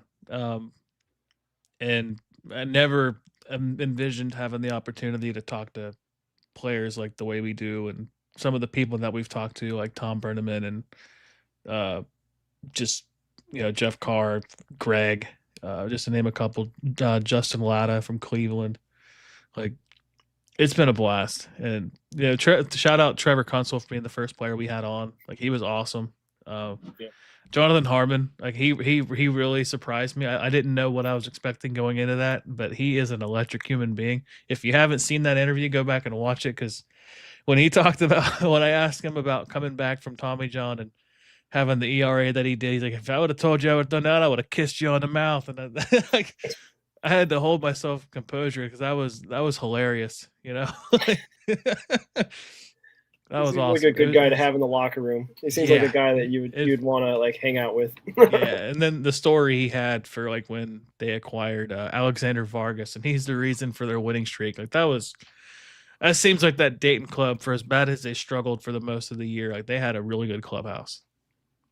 Oh, I forgot. Vargas, unfortunately, I think wasn't invited to it, but I forgot my guy Francisco Urbaez is coming to camp, so hopefully he has a good camp and is able to potentially get at least some at-bats or something like that, because he had that injury during the Dominican Winter Leagues and made a comeback and played in the playoffs for Toros, and they ended up finishing second to Hector Rodriguez's Escogido. So shout out to those guys. But we'll hopefully see some Francisco Urbaez on our timelines a little bit soon. At least I'm going to try to put it out there. If he gets you're going to be out there here fairly soon. I don't know. It's going to be kind of crazy. I don't know exactly what it's going to look like. Hopefully at that time, a bunch of our guys will be getting some playing time, or at least some appearances and whatnot. That'd be kind of cool to see in person, or at least, I don't know, seeing them out there on the practice fields in between games and everything. So I don't know exactly what to expect. I'm going to have to let Mike Ballantyne of All Gloves Off and the Lights Out Sports podcast be my guide, because I'm not – he seems to know the ins and outs. I don't know if Ricky, you heard last show. He knows the ins and outs of Goodyear so much that he knows the guy's cars. That's crazy. Like Hopefully these guys are buying new cars. Well, or I don't know. I don't know if I don't know. I don't know how much it really helps or hurts to know that stuff or not know that stuff. I think it's just kind of cool that he knows enough about the whole Reds Goodyear complex that he knows, what's going on at any given time. So it'd be kind of cool to see him, basically hopefully guide us around and see what's different guys. I know he's a big Cam Collier guy, so hopefully we get to see Cam. Cam had a good defensive play on Saturday's game, so that'd be cool if Cam has a great season this 2026. And he'll probably, I think he starts in AAA, I believe, or at least I would assume, yeah. So hopefully he'll have a great 2026 and be knocking on the door for the majors, like I think you had predicted in a previous show. So yeah, and for a couple of the guys that we've talked to, I'm hoping to get a gift sent out to them. I won't be able to make it, but I'll have some Cincinnati stuff for them to try. And I'll be glad to share it with them, the culture of Cincinnati, as some might say, so that way they can get a taste of it before they get their major league call up or whatnot or visit the city. So yeah. Any other thoughts on the minor league list and whatnot? I'm sure we could probably go through it once we start to see these guys in action or hear some rumblings about what's going on and whatnot.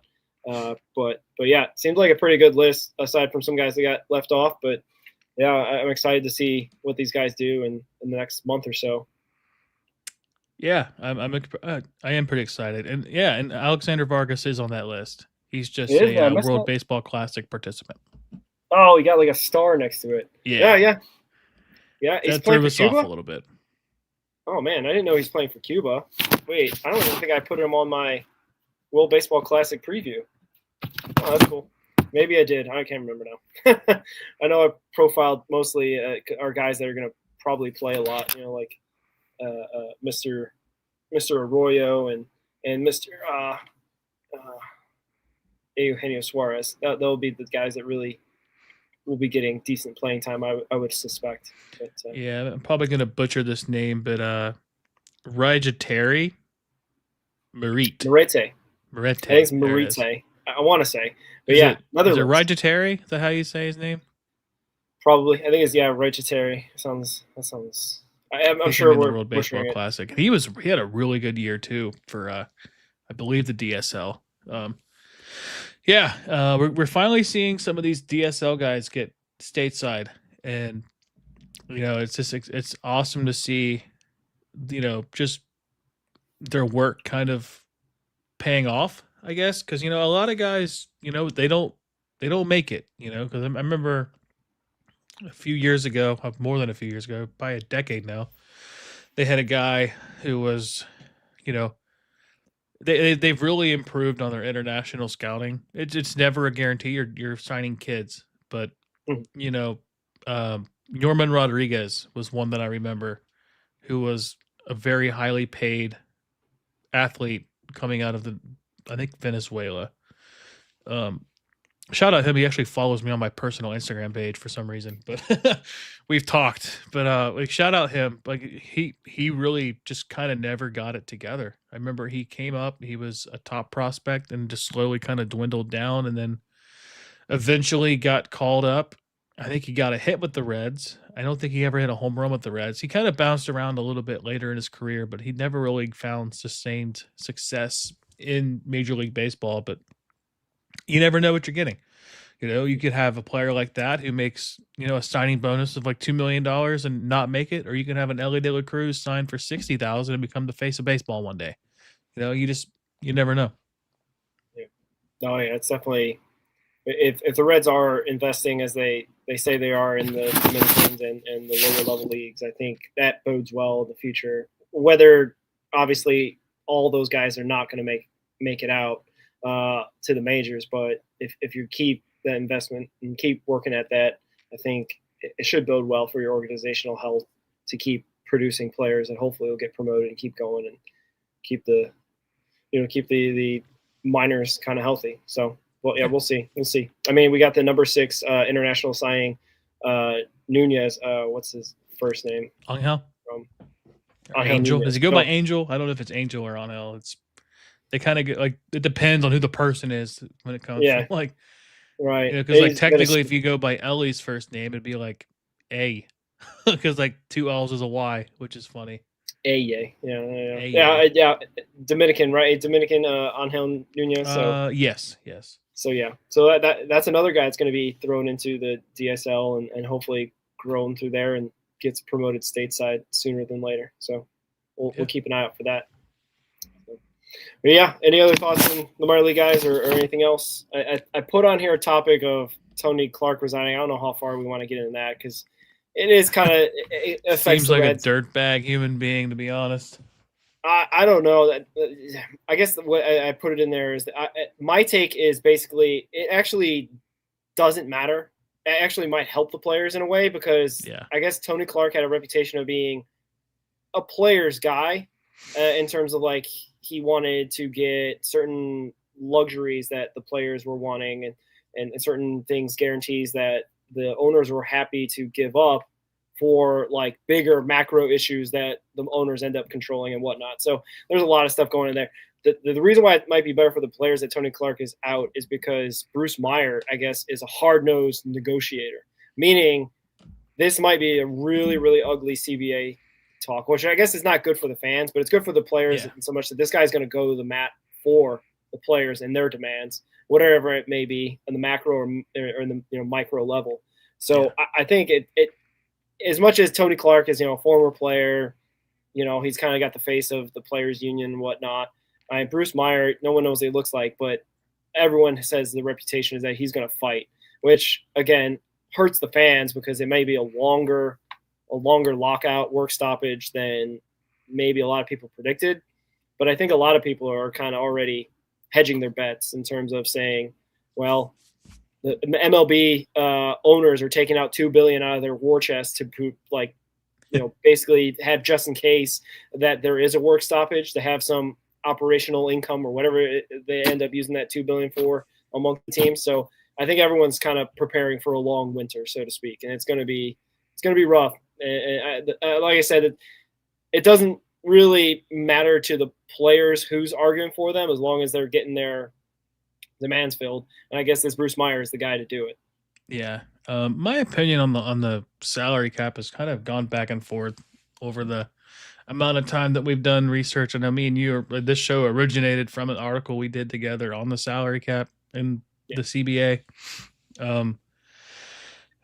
I originally was all for salary cap. Now just kind of talking to players and kind of getting their opinion, I understand why there shouldn't be a salary cap, just because, like Matthew Muncy had said that, a guy like Juan Soto comes over, it's an American dream. You come over and you come from nothing, a poor kid from the Dominican Republic, and then you earn $70 million a year from a game that you're the best at, But it's also not fair to small market. Yes, a lot of them are billionaires, but I guess to defend our team, which what we're here to do, when you have arguably the poorest owner in baseball, who still somehow, and I can't believe this is going to come out of my mouth, defending the Castellini family, but who still puts out league average, between 12th to 20th in payroll every time, being the poorest owner in the sport. I feel like we could kind of commend them for that, but just having teams like the Dodgers, like the Mets, the Yankees, the Blue Jays, the Phillies, that just kind of have like bottomless pockets, like especially the Dodgers, just for the group of people that they have. And granted, like the market helps, the TV market helps them, but you look at like the NBA or you look at the NFL in some regards, you have, I think, a better collective bargaining agreement that kind of benefits everybody. Like NBA, I think it's like the players get pretty close to this, like the same percentage the owners get from revenue.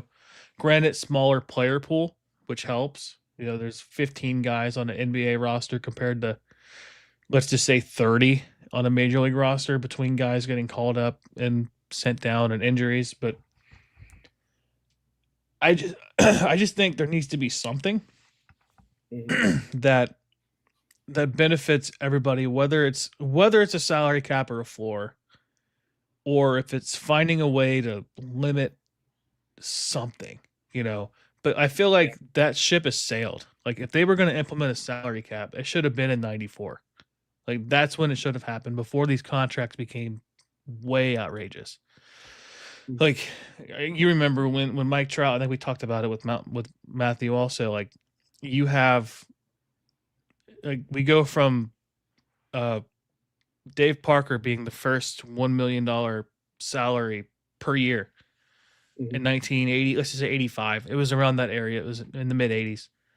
From that to in 2001, Ken Griffey Jr. signed, or 2000, he signed 9 years, $116 million. Like, and they had to defer that up until last year.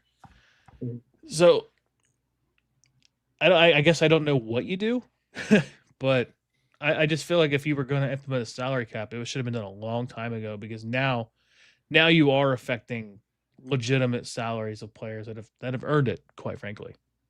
Yeah. A couple things. I got lots of thoughts when you're making good points there. Yeah, we learned from Matthew Muncy that the CBAs are different, or at least they're maybe a little bit intertwined, but they're kind of separate for the minors and the majors. So that'll be interesting to see just the developments on that angle. Hopefully we can learn about that in the coming months and after December 1st, exactly what the minor league CBA looks like. But what you're talking about in terms of salary cap, salary floor, I don't think now, based on obviously Bruce Meyer now being the lead guy in the PA, he's not going to sell for salary cap or salary floor. That's obviously like the goal for the owners, because it helps cap their expenses, and then that'll allow them, for like teams like the Dodgers, to have even more income. So it'll be kind of interesting, you know, in terms of like it still helps the Dodgers too, because if they get capped in their amount of like salary cap, they're just going to have even more profits to reinvest into whatever else. But that's not my main point. My main point is that based on the NBA salary cap, as you were kind of alluding to a little bit, what had ended up happening with like the first cap, that was like a hard cap, and then they had to do like an apron that if you went into it like a luxury tax, like how they do in baseball, it would be a penalties. And then obviously the 2022 Warriors blew past that and they made a second apron. I think that's more kind of what possibly could happen.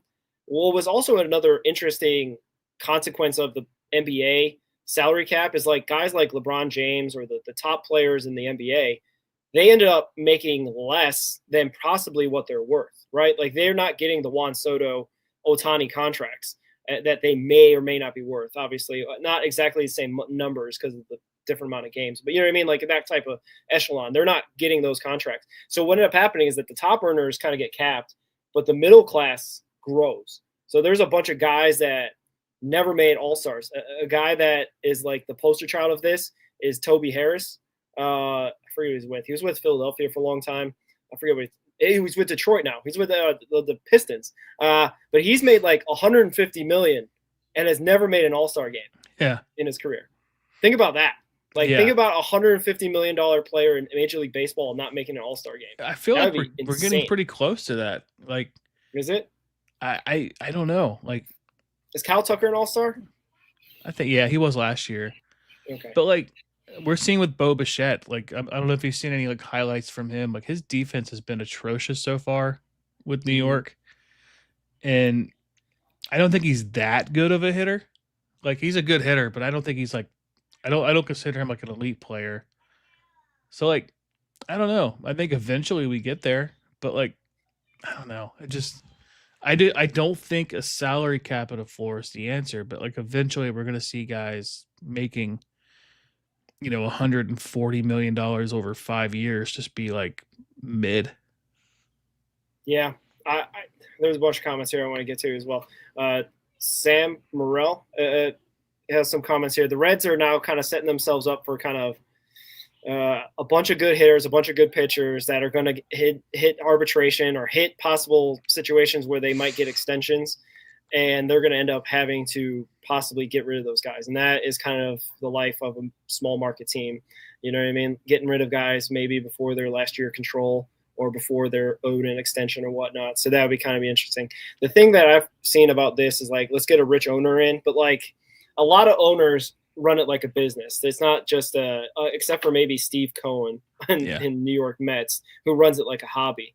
I think even if like a Mark Cuban buys the Reds, he's going to try to run profitability. Like even Chicago Cubs, the Ricketts owner is a billionaire, yet he stresses sustainability and has like improved his margins. If there was a graphic months ago when they're talking about salary cap stuff as well, and how much the Reds or how much each team pays their salary compared to their profits, and the Cubs are like, they make a ton of profits, but they like utilize 33% of that.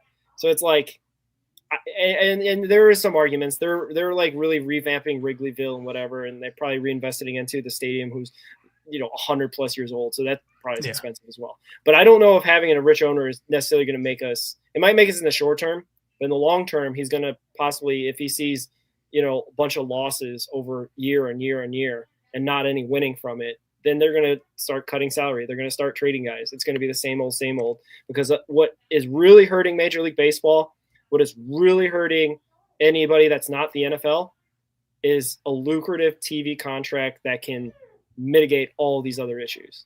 It's why the NFL is what it is. It's got the biggest TV deals. It's just getting bigger and bigger with its TV deals, with its market share, with all the advertising and stuff that comes along with it, that you can't compete with it. Everyone's going to be second fiddle to the NFL media deal. And that's the point of the owners and the commissioner. They got to do that. They got to be able to share the TV money, like Eric's saying.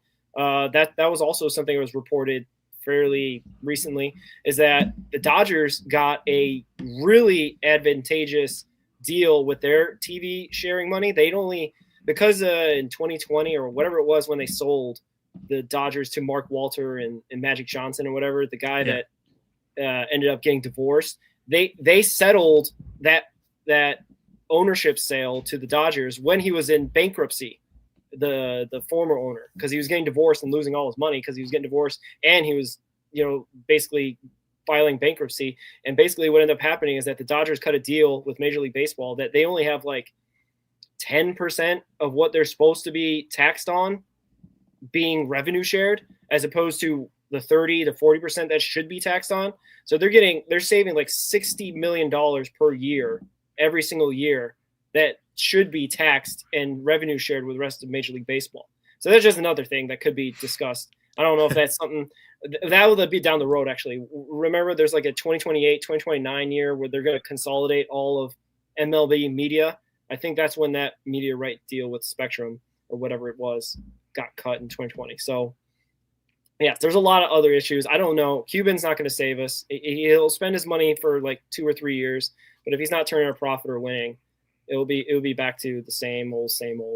I feel like I'm going on a bit. No, it's honestly like the only thing that really makes sense is sharing money. It just, I mean, it sucks when you're the top end and you have to give more, but I mean, it's good for the game, I think it's not right. Like I'm going to say this. It's not fair when you have historical teams like the Reds and the Pirates and I guess the Twins to a degree, just, kind of unable to, like the Reds, if the Reds were in the situation that the Dodgers were in the World Series, where they go Game 7, extra innings off of, I think, an 18-inning game a couple games earlier, they're not able to pull out the players that the Dodgers pulled out of the bullpen that game. Like, the Dodgers pulled out Blake Snell and Yamamoto to end the game. Like, the Reds probably have to use Hunter Green and probably Lodolo in that 18-inning game. And yeah, they could probably get away with trying to pull them into the game in the final game, but I mean, you're pulling out all-star after all-star and then great reliever after great reliever because you can just buy these pieces.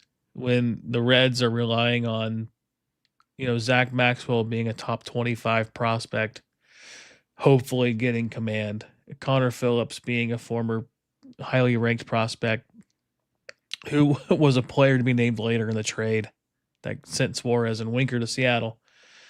It's it's kind of indescribable how stark contrast there is between the team like the Dodgers and the bottom feeders like the Reds, the Pirates, the Rockies, um, Tampa Bay, kind of, but yeah, Marlins.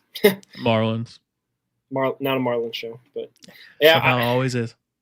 yeah. I was just trying to think like the problems that MLB faces can actually, if the Dodgers win a third straight World Series, that actually could be good in a weird way. It might draw enough ire. Obviously, the fans would be livid everywhere, but maybe from the ownerships, you need basically in anything that's going to be passed in the ownership ranks, you need 23 owners to agree. You need that many owners to agree on a certain thing. That might be the thing that pushes some owners over the edge and say, yeah, I think we need to do this. I think we need whatever ends up being, right? Like you said, there's a lot of ideas that are being floated out there. I don't know exactly what it'll end up looking like. I think Carrick's positive out here. He's saying that they think they will play, and I think either side doesn't want the minors to miss a year. I mean, 2020 has set back some players. I think, Ricky, you talk about Austin Hendrick kind of having a lost year in his high school senior or junior year, whatever it was. And basically that kind of it sets a whole kind of almost not a generation, but at least a couple of years back to kind of get back on track. And they they consolidated the minors after the COVID pandemic and everything. So hopefully everything is a little bit better suited. They go to the 6 games series and whatnot. So it kind of cuts down on travel and everything. So I like to think hopefully that they won't do that again to the minors, kind of cut them out of another year. I know the majors, a bunch of guys who make enough money will probably be okay, but obviously the minor leagues is the ones that could suffer the most. Yeah, because there's some interesting stories. We could probably talk about this more on a different episode about salary cap, but I know there's some players that talk about like openly that they're kind of like social media guys now, but like back when they played their minor league career, they made like no money. Like you make maybe $20,000 over the course of like 3 years. It's like it's not livable stuff for a lot of guys. Which nowadays salaries are a little bit better. But still, I mean, when you live on the bottom end of the spectrum like that, like it's difficult. Yeah, for sure. I don't know if you got any thoughts about this. We could probably go on and on and on about the salary cap. Like you said, we basically started this podcast and with that article and everything, just trying to figure out because it's that time. We're in 2026. The CBA is expiring. If you don't know, and there will be some ugliness to it, I believe, but hopefully there will be baseball at the end of it. Yeah, we can only hope. You got any hot takes or anything to cap off the show? I got one that I forgot to get to. All right, you go with yours, and I'll think of one. So like spring training is cool. It's nice to see the guys out there working and everything like that. I had mentioned that Suarez kind of tried to go 75% down the line to maybe beat out a single, but not really. I feel like though, like how the NFL preseason is becoming less and less of a thing. Like some guys like Joe Burrow don't play a whole, preseason for whatever reason, maybe because they got some tweaks or whatever that happened in practice, or, they play one series or one quarter in the first game and then boom, done. We got to do that with some of our guys. I think for spring training, Ty Steve, he hit the ball hard, looked great behind the plate. Don't need to see him again. He's good. We know what Ty Steve is. If he goes out there, maybe it's to, toss with the starting pitcher before the actual catcher comes out there. You know what I mean? Just to keep him warm and whatnot, getting back and forth. Ellie, don't need to see him anymore. He hit the ball hard twice to the gap. Looked good running around the bases. Looks good, with his shirt off, whatever. Don't need to see him in another spring training game. He could just go to the practice fields. JJ Bleday, same thing. Well, because he's kind of new to the team, maybe, I don't know. Suarez, don't need to see him anymore. I'll just see him in the World Baseball Classic. He, unless he's feeling like he needs to get some at bats or whatever, like all those guys, basically shut them down. Like, load manage, whatever you want to call it. We don't need to see any more of these guys in spring training, as far as I'm concerned. Matt McClain even could be in there. Like, I don't know, go out on a high note, get that confidence or whatever.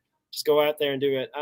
I just feel like let's not risk it if we can help it, especially if we know what these guys are. Let's just we'll just see them at practice. I got one. Okay. How about maybe instead of making spring training like the end of February and most of March, you cut that in half and you do 5-inning games, doubleheaders. Somebody suggested that to cut down spring training. I think it was like in response to the fact that they play 30 some games, right? Or whatever. And then there would be guys that get hurt in spring training. Yeah. And everyone's like, why? Like, do doubleheaders, split squads, split squad doubleheaders, cut the games in half, literally again by doing half the games. Like, you could do 15 games and still get doubleheaders, make it 30 games, but just make it in 15 days instead of 30 days. And then you can kind of get that travel back to the city that you're going to be opening day, kind of, get settled in, get comfortable, and then ramp up for the games. Yeah, and nobody's pitching 7 or 8 innings. You know what I mean? 5 innings sounds good. You know what I mean? You get 2 or 3 you get guys. 1 inning. Most of your pitchers get 1 inning. Throw a reliever out there every out. Like get an out, sub them out, get an out, sub them, get an out, sub them. And depending on maybe if it's like a young pitcher and you want to see like an inning out of the guy, you do that. But like, yeah, get your starter gets an inning and then it's an out for every reliever. You can figure it out. Yeah, I don't know. I guess there's just tradition maybe to it to get there mid-February and then, go all ramp up all the way to. Here's the thing, like I'm trying to think back. Like usually opening day in the past was like mid-April. You know what I mean? Like or beginning of April, maybe first week of April. Now it's March. Creeping up. Yeah, now it's creeping up more and more into March, and still ending about the same time. Maybe it's just more rest days. Maybe it's just something the CBA argue they have more days off and whatnot. But like, would they be going there in April or going starting in April? Would they be going to spring training in like mid-February and being there for like 2 months? Like, I guess I don't know exactly what they did back in the day. Maybe it was a little bit different circumstance, but I don't know. It's preseason NFL is now down to 3 games. They can cut down spring training games. Unless like you're trying to get a bunch of your minor leaguers that you invited a lot of time. But like you said, you just do split squad, and they're all in the same area in Arizona or in Florida, wherever you are. So, yeah, I don't know. I guess as a small market team, we don't want to see any of our guys, TJ Friedel try to lay out and injure yourself on a catch. Just cause. Yeah, like that Stephen Kwan play where he missed the catch. Like that, slightly variable option. Like he gets hurt on that play in the very first spring training game. Like that would stink. That would be the definite answer of like, this is why you don't play spring training if you see your guy Stephen Kwan out there. But then like you also want to see live pitching. You want to see game action. But like you can just shorten it. 5-inning. If you're going to play the same amount of games, just make the game shorter. Yeah. Or they don't have to be a full 9-inning game. Mm-hmm. Yeah, for sure. Also, this is not a take, but as something I looked up and had in one of my tabs, the manager for Pittsburgh Pirates is a guy named Don Kelly, and he just was hired in May of last year. So you are for sure not counting in like his experience or his lack of experience as a manager into that Fangraphs Pacoda, because I for sure have full confidence that Terry Francona could outmanage this guy. And that's huge in terms of if you're winning 82 games or 83 games or 84 games and making the playoffs or being right there. I don't know. It seems like their advantage Reds, just that. You know what I mean? Like, I'm sure this guy's a good guy, I'm sure, Yeah. he played for the Pirates, it looks like, as well. He's from Pennsylvania. You I'm don't sure become Terry Francona without starting out being nobody. You don't become Pat Murphy without starting out as nobody. Like you got to start somewhere. I mean, maybe he does become some elite manager, but I think he's going to figure out quickly with the payroll the Pirates have. Like, their windows are short. I mean, yeah. they've had one. What have they had? One playoff appearance since like 1980 something. Like, they more than one, I thought. They had maybe the wild card, they had 2013, and then 2014, the 2013 wild card. 2010. I think. We have to look it up. Because I think maybe not 2010, but I remember in 2010 it was between the Reds and the Pirates in the division. Yeah, Reds won the division for sure. Yeah. They might have got a wild card, but I think it'd be tough because that was only in the era, I feel, with the one wild card, not the three. Unless they expanded. I know the 2013 playoff game was the two wild cards, but it was just a one-game playoff. Unfortunately for us, who was pitching? It was someone for the Pirates just killed us. So the last time, here's the Reds or the Pirates playoff. So 2015 they lost a wild card against the Cubs. 2014 they lost against the Giants. 2013 they lost in the division series against the Cardinals. Beat the Reds. So they've appeared in 2015, 14, 13, and 12, and then 1992, 1991, 1990, and then 1979, So you have to go back a ways. There's not many fans that are in the social media era that are accustomed to Pirates winning baseball. And I can say the same thing about the Reds, honestly, but like, at least 2010 was a huge year. 2012 I think we were like one of the better teams winning like record wise 97 wins that year. And then you go from a Hall of Fame manager in Dusty Baker to a nobody and Brian Price, which I think that was kind of their mistake, and then holding on to players too long or whatever. But the Pirates had a good 3-year run, but you got to go back to the 90s and then the 70s. Yeah, for sure. There's 30 to 35 games of spring training. We're asking for them to shorten that, or at least shorten the game so that it's less likelihood of injuries. Obviously, injuries happen no matter what, but we want to make sure our guys aren't going out there doing something that they regret.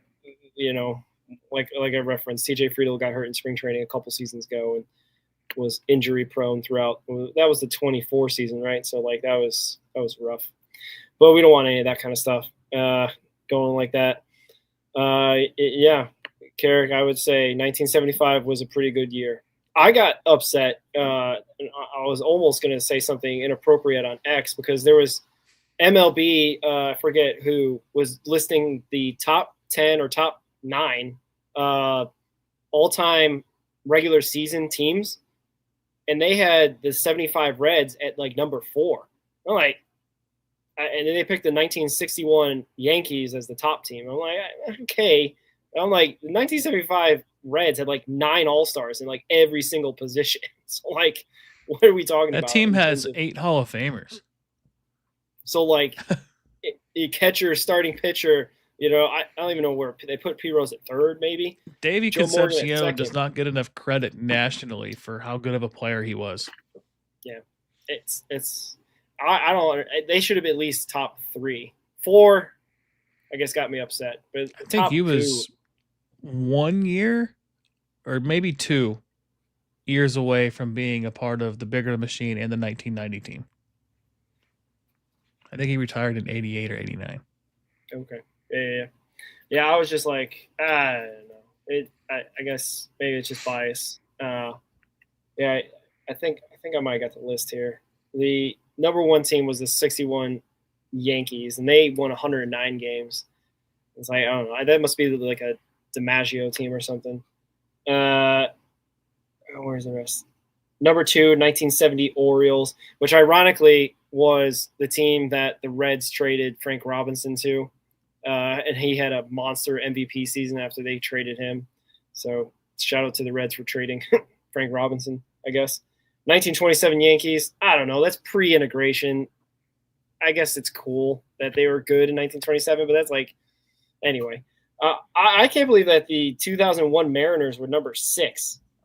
They won like 115 games. Talking about being a regular season team, Ichiro wasn't Big Unit Randy Johnson. It's still in it. No, that wasn't. He was in Arizona at that point. A-Rod, I think, was in 2001, right? Like that's a heck of a team. In 2001 Mariners, I remember them winning so many games. And then like the 1998 Yankees were number 5, 2019 Astros. They're a top regular season team. They're good. I remember them kind of like being. Maybe I'm confusing with the 22. The 22 Astros kind of were like that was the last hurrah for that dynasty. And in 2018, Red Sox were number 8, 1939 Yankees. I don't know. Decent list. I think the Reds. A lot of big market teams on there. Yeah. And then Carrick's put out there, he's being from Eastern Kentucky. TV came out, Huntington, West Virginia, maybe a Reds fan. Oh, he's a Steelers fan too. Okay. Yeah. 70s were good to you, Carrick. For the you got Steelers pretty and lucky the not Reds. being a Pirates fan. Yeah. Looking at that. Yeah. I think Damon Rice here talking about the 99 team. The 99 team was the game 163, right? Where they won 97 games as well. They had to face Al lost Leiter. to Al Leiter and the Mets. Yeah. That was the team that could have done something. Yeah, because you really think about big. that team, and then the next year they go out and they trade for Ken Griffey Jr., and then they won a decent amount of games that year. What could have been, you think about had they had not traded for Griffey and you keep Mike Cameron and,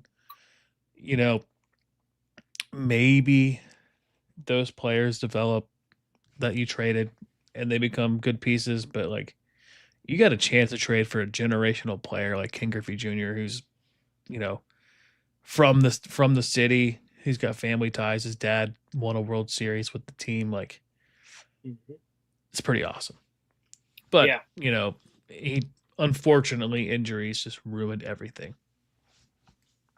Yeah. I think your guy Austin Elmore had a little clip out there on social media when he was doing his radio show about the negative the pessimism of Cincinnati Reds fans. And he was trying to figure out why and what happened. And I think he was trying to kind of link up that maybe the great expectations of bringing Junior home kind of set up Reds fans especially, and the disappointment of the Bengals over the years as well kind of all culminated into this kind of era that we're in. We're starving. We're hungry for something, hungry for a winner. Obviously, the Bengals did go to the World Series, Super Bowl in 2022, but the Reds haven't sniffed the World Series in 30 plus years. So, we are hungry, and we're hopefully going to have a good one in 2026. Man, I'm excited for this year.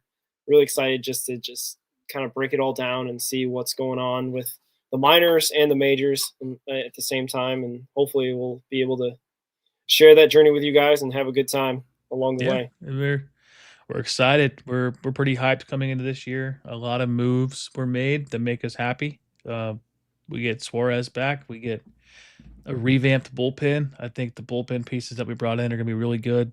And then the talent that is fighting for that last spot. Yeah, they got roughed up today, but it's their first outing. I'm not worried. Yep. I guess that's a good thing. There's 30 plus games in spring training because this is just one of 30, whatever. So we'll be hopefully able to see May and Maxwell and hopefully Connor Phillips. That was kind of the more surprising of those three with control issues. That Connor Phillips was the guy walking 3 guys, I believe. So hopefully he doesn't have that type of outing anymore, and he'll be getting back on track to where he was at the end of 2025. So I guess before we wrap up, I kind of want to shout out some of the guys that have been joining in on the Instagram side because their stuff doesn't show up on. Well, shout out to Carrick and Damon Rice and everyone else showing up in the YouTube chats. So appreciate you guys for being there. Yeah, but on the Instagram side, Matt Mouncey joined in for a little bit. Moises Oh, did he? Castillo joined in for a little bit. Our pal Ethan, he Wow. joined in for a little bit. Trevor Kuntzel joined in for a little bit. Blake Piercefield joined in for a little bit. He followed us on there. He's a Ohio Sports Talk fan as well. And then Eddie Mata. I don't know if you might know much about him, but he's got a podcast that he does where I saw his one with the mayor. yeah, and he's been awesome about tagging us in his stuff on Instagram, Okay. kind of getting us some exposure out there. He had Sean Casey on. He had Icky Woods on there recently. He's an actor, I believe, but he loves getting stories out of guys that you don't normally get to hear about. I don't know if you saw the Sean Casey one about being out in public in his underwear. It's pretty funny. I discovered him in a post he tagged. He had in I think it was in Carrick's group or it was in one of the groups, but it was a Vaughn interview where he talked about Marge Schott. He was the reason why that went kind of viral. He was the reason why they got rid of the no facial hair policy because he had a goatee and he's like, my kids have never seen me without facial hair. Like you're not doing this. You traded for me based off of who I am. Like I'm not changing because of that. And credit to Satan herself. Like she she caved. Flip it. You know, like, she caved and like she allowed it. And then ever since we're seeing guys with facial hair on the Reds. But yeah, shout out to everybody on the Instagram page because I do know like for some reason it doesn't show up on StreamYard in our comments, but Eddie Mattis said hey. So what's up, Eddie? All right, shout out to him. Thanks for tuning in. Really appreciate it. We're trying to grow, guys. Trying to get 100 subscribers on YouTube. Trying to get 100 plus more on Instagram. Trying to get 200 followers on X. Really appreciate it. Shout out also All Gloves Off, our kind of partners in crime on this adventure. Mike's podcast will be out on Tuesdays. A Lights Out podcast. Turhan, All Sports Era. He's on like every single day, it feels like. And then Cheese, he's gearing up for the draft, which will probably be here before you know it, for the NFL. Big NFL guy. I think that's actually his biggest strength, right? Like he's just not just a Packers guy. He likes the draft. Yeah, he's an NFL guy in general. He's just a fan of football. Yeah, and for some, the draft is all they have. You know, like the Jets. So like, you know, sometimes that's the only hope they can get is getting their guy in the draft. But anyway, not an NFL podcast, but shout out those guys. Hopefully, you go follow them. We really appreciate everyone that follows us, and we'll be getting you guys more content. I mean, it's almost March. We're coming on 1 year. I think next Sunday technically is our first year anniversary, but we'll have podcasts recorded, interviews. We'll have all sorts of stuff coming your way in March. And yeah, like Ricky said, I'll be in spring training, so I'll hopefully get out there and get the lay of the land and, you know, firsthand account of what these guys are doing out there. Yeah, maybe we'll do a live show with you and Mike live from Arizona. Sure. I'll join you. For sure. Yeah, for as long as you guys don't go live at 8:00 Mountain Time and it's 10:00 here. Yeah, that's the nice Friday, thing about. But... Yeah, we'll see. Well, that's the nice thing about the time change is that the games are real early in the day, so you got the rest of your afternoon and night kind of open. But yeah, we'll figure something out. Stay tuned. Really appreciate you, Ricky, doing all the stuff behind the scenes and all the different things that you do, all the different hats. So we appreciate you as well for all the stuff you do. Hopefully we'll be just getting that much bigger and maybe we'll expand. Maybe, I don't know. Put that out there. We'll have maybe we turn employees. Into a daily show one day. Who knows? Oh man. Oof. I'm tired just hearing that. Just got more. I'll quit my day job. Yeah. But all right. If you got anything else. No. Go Reds. Sign off. Yeah. Go Reds. Go Reds.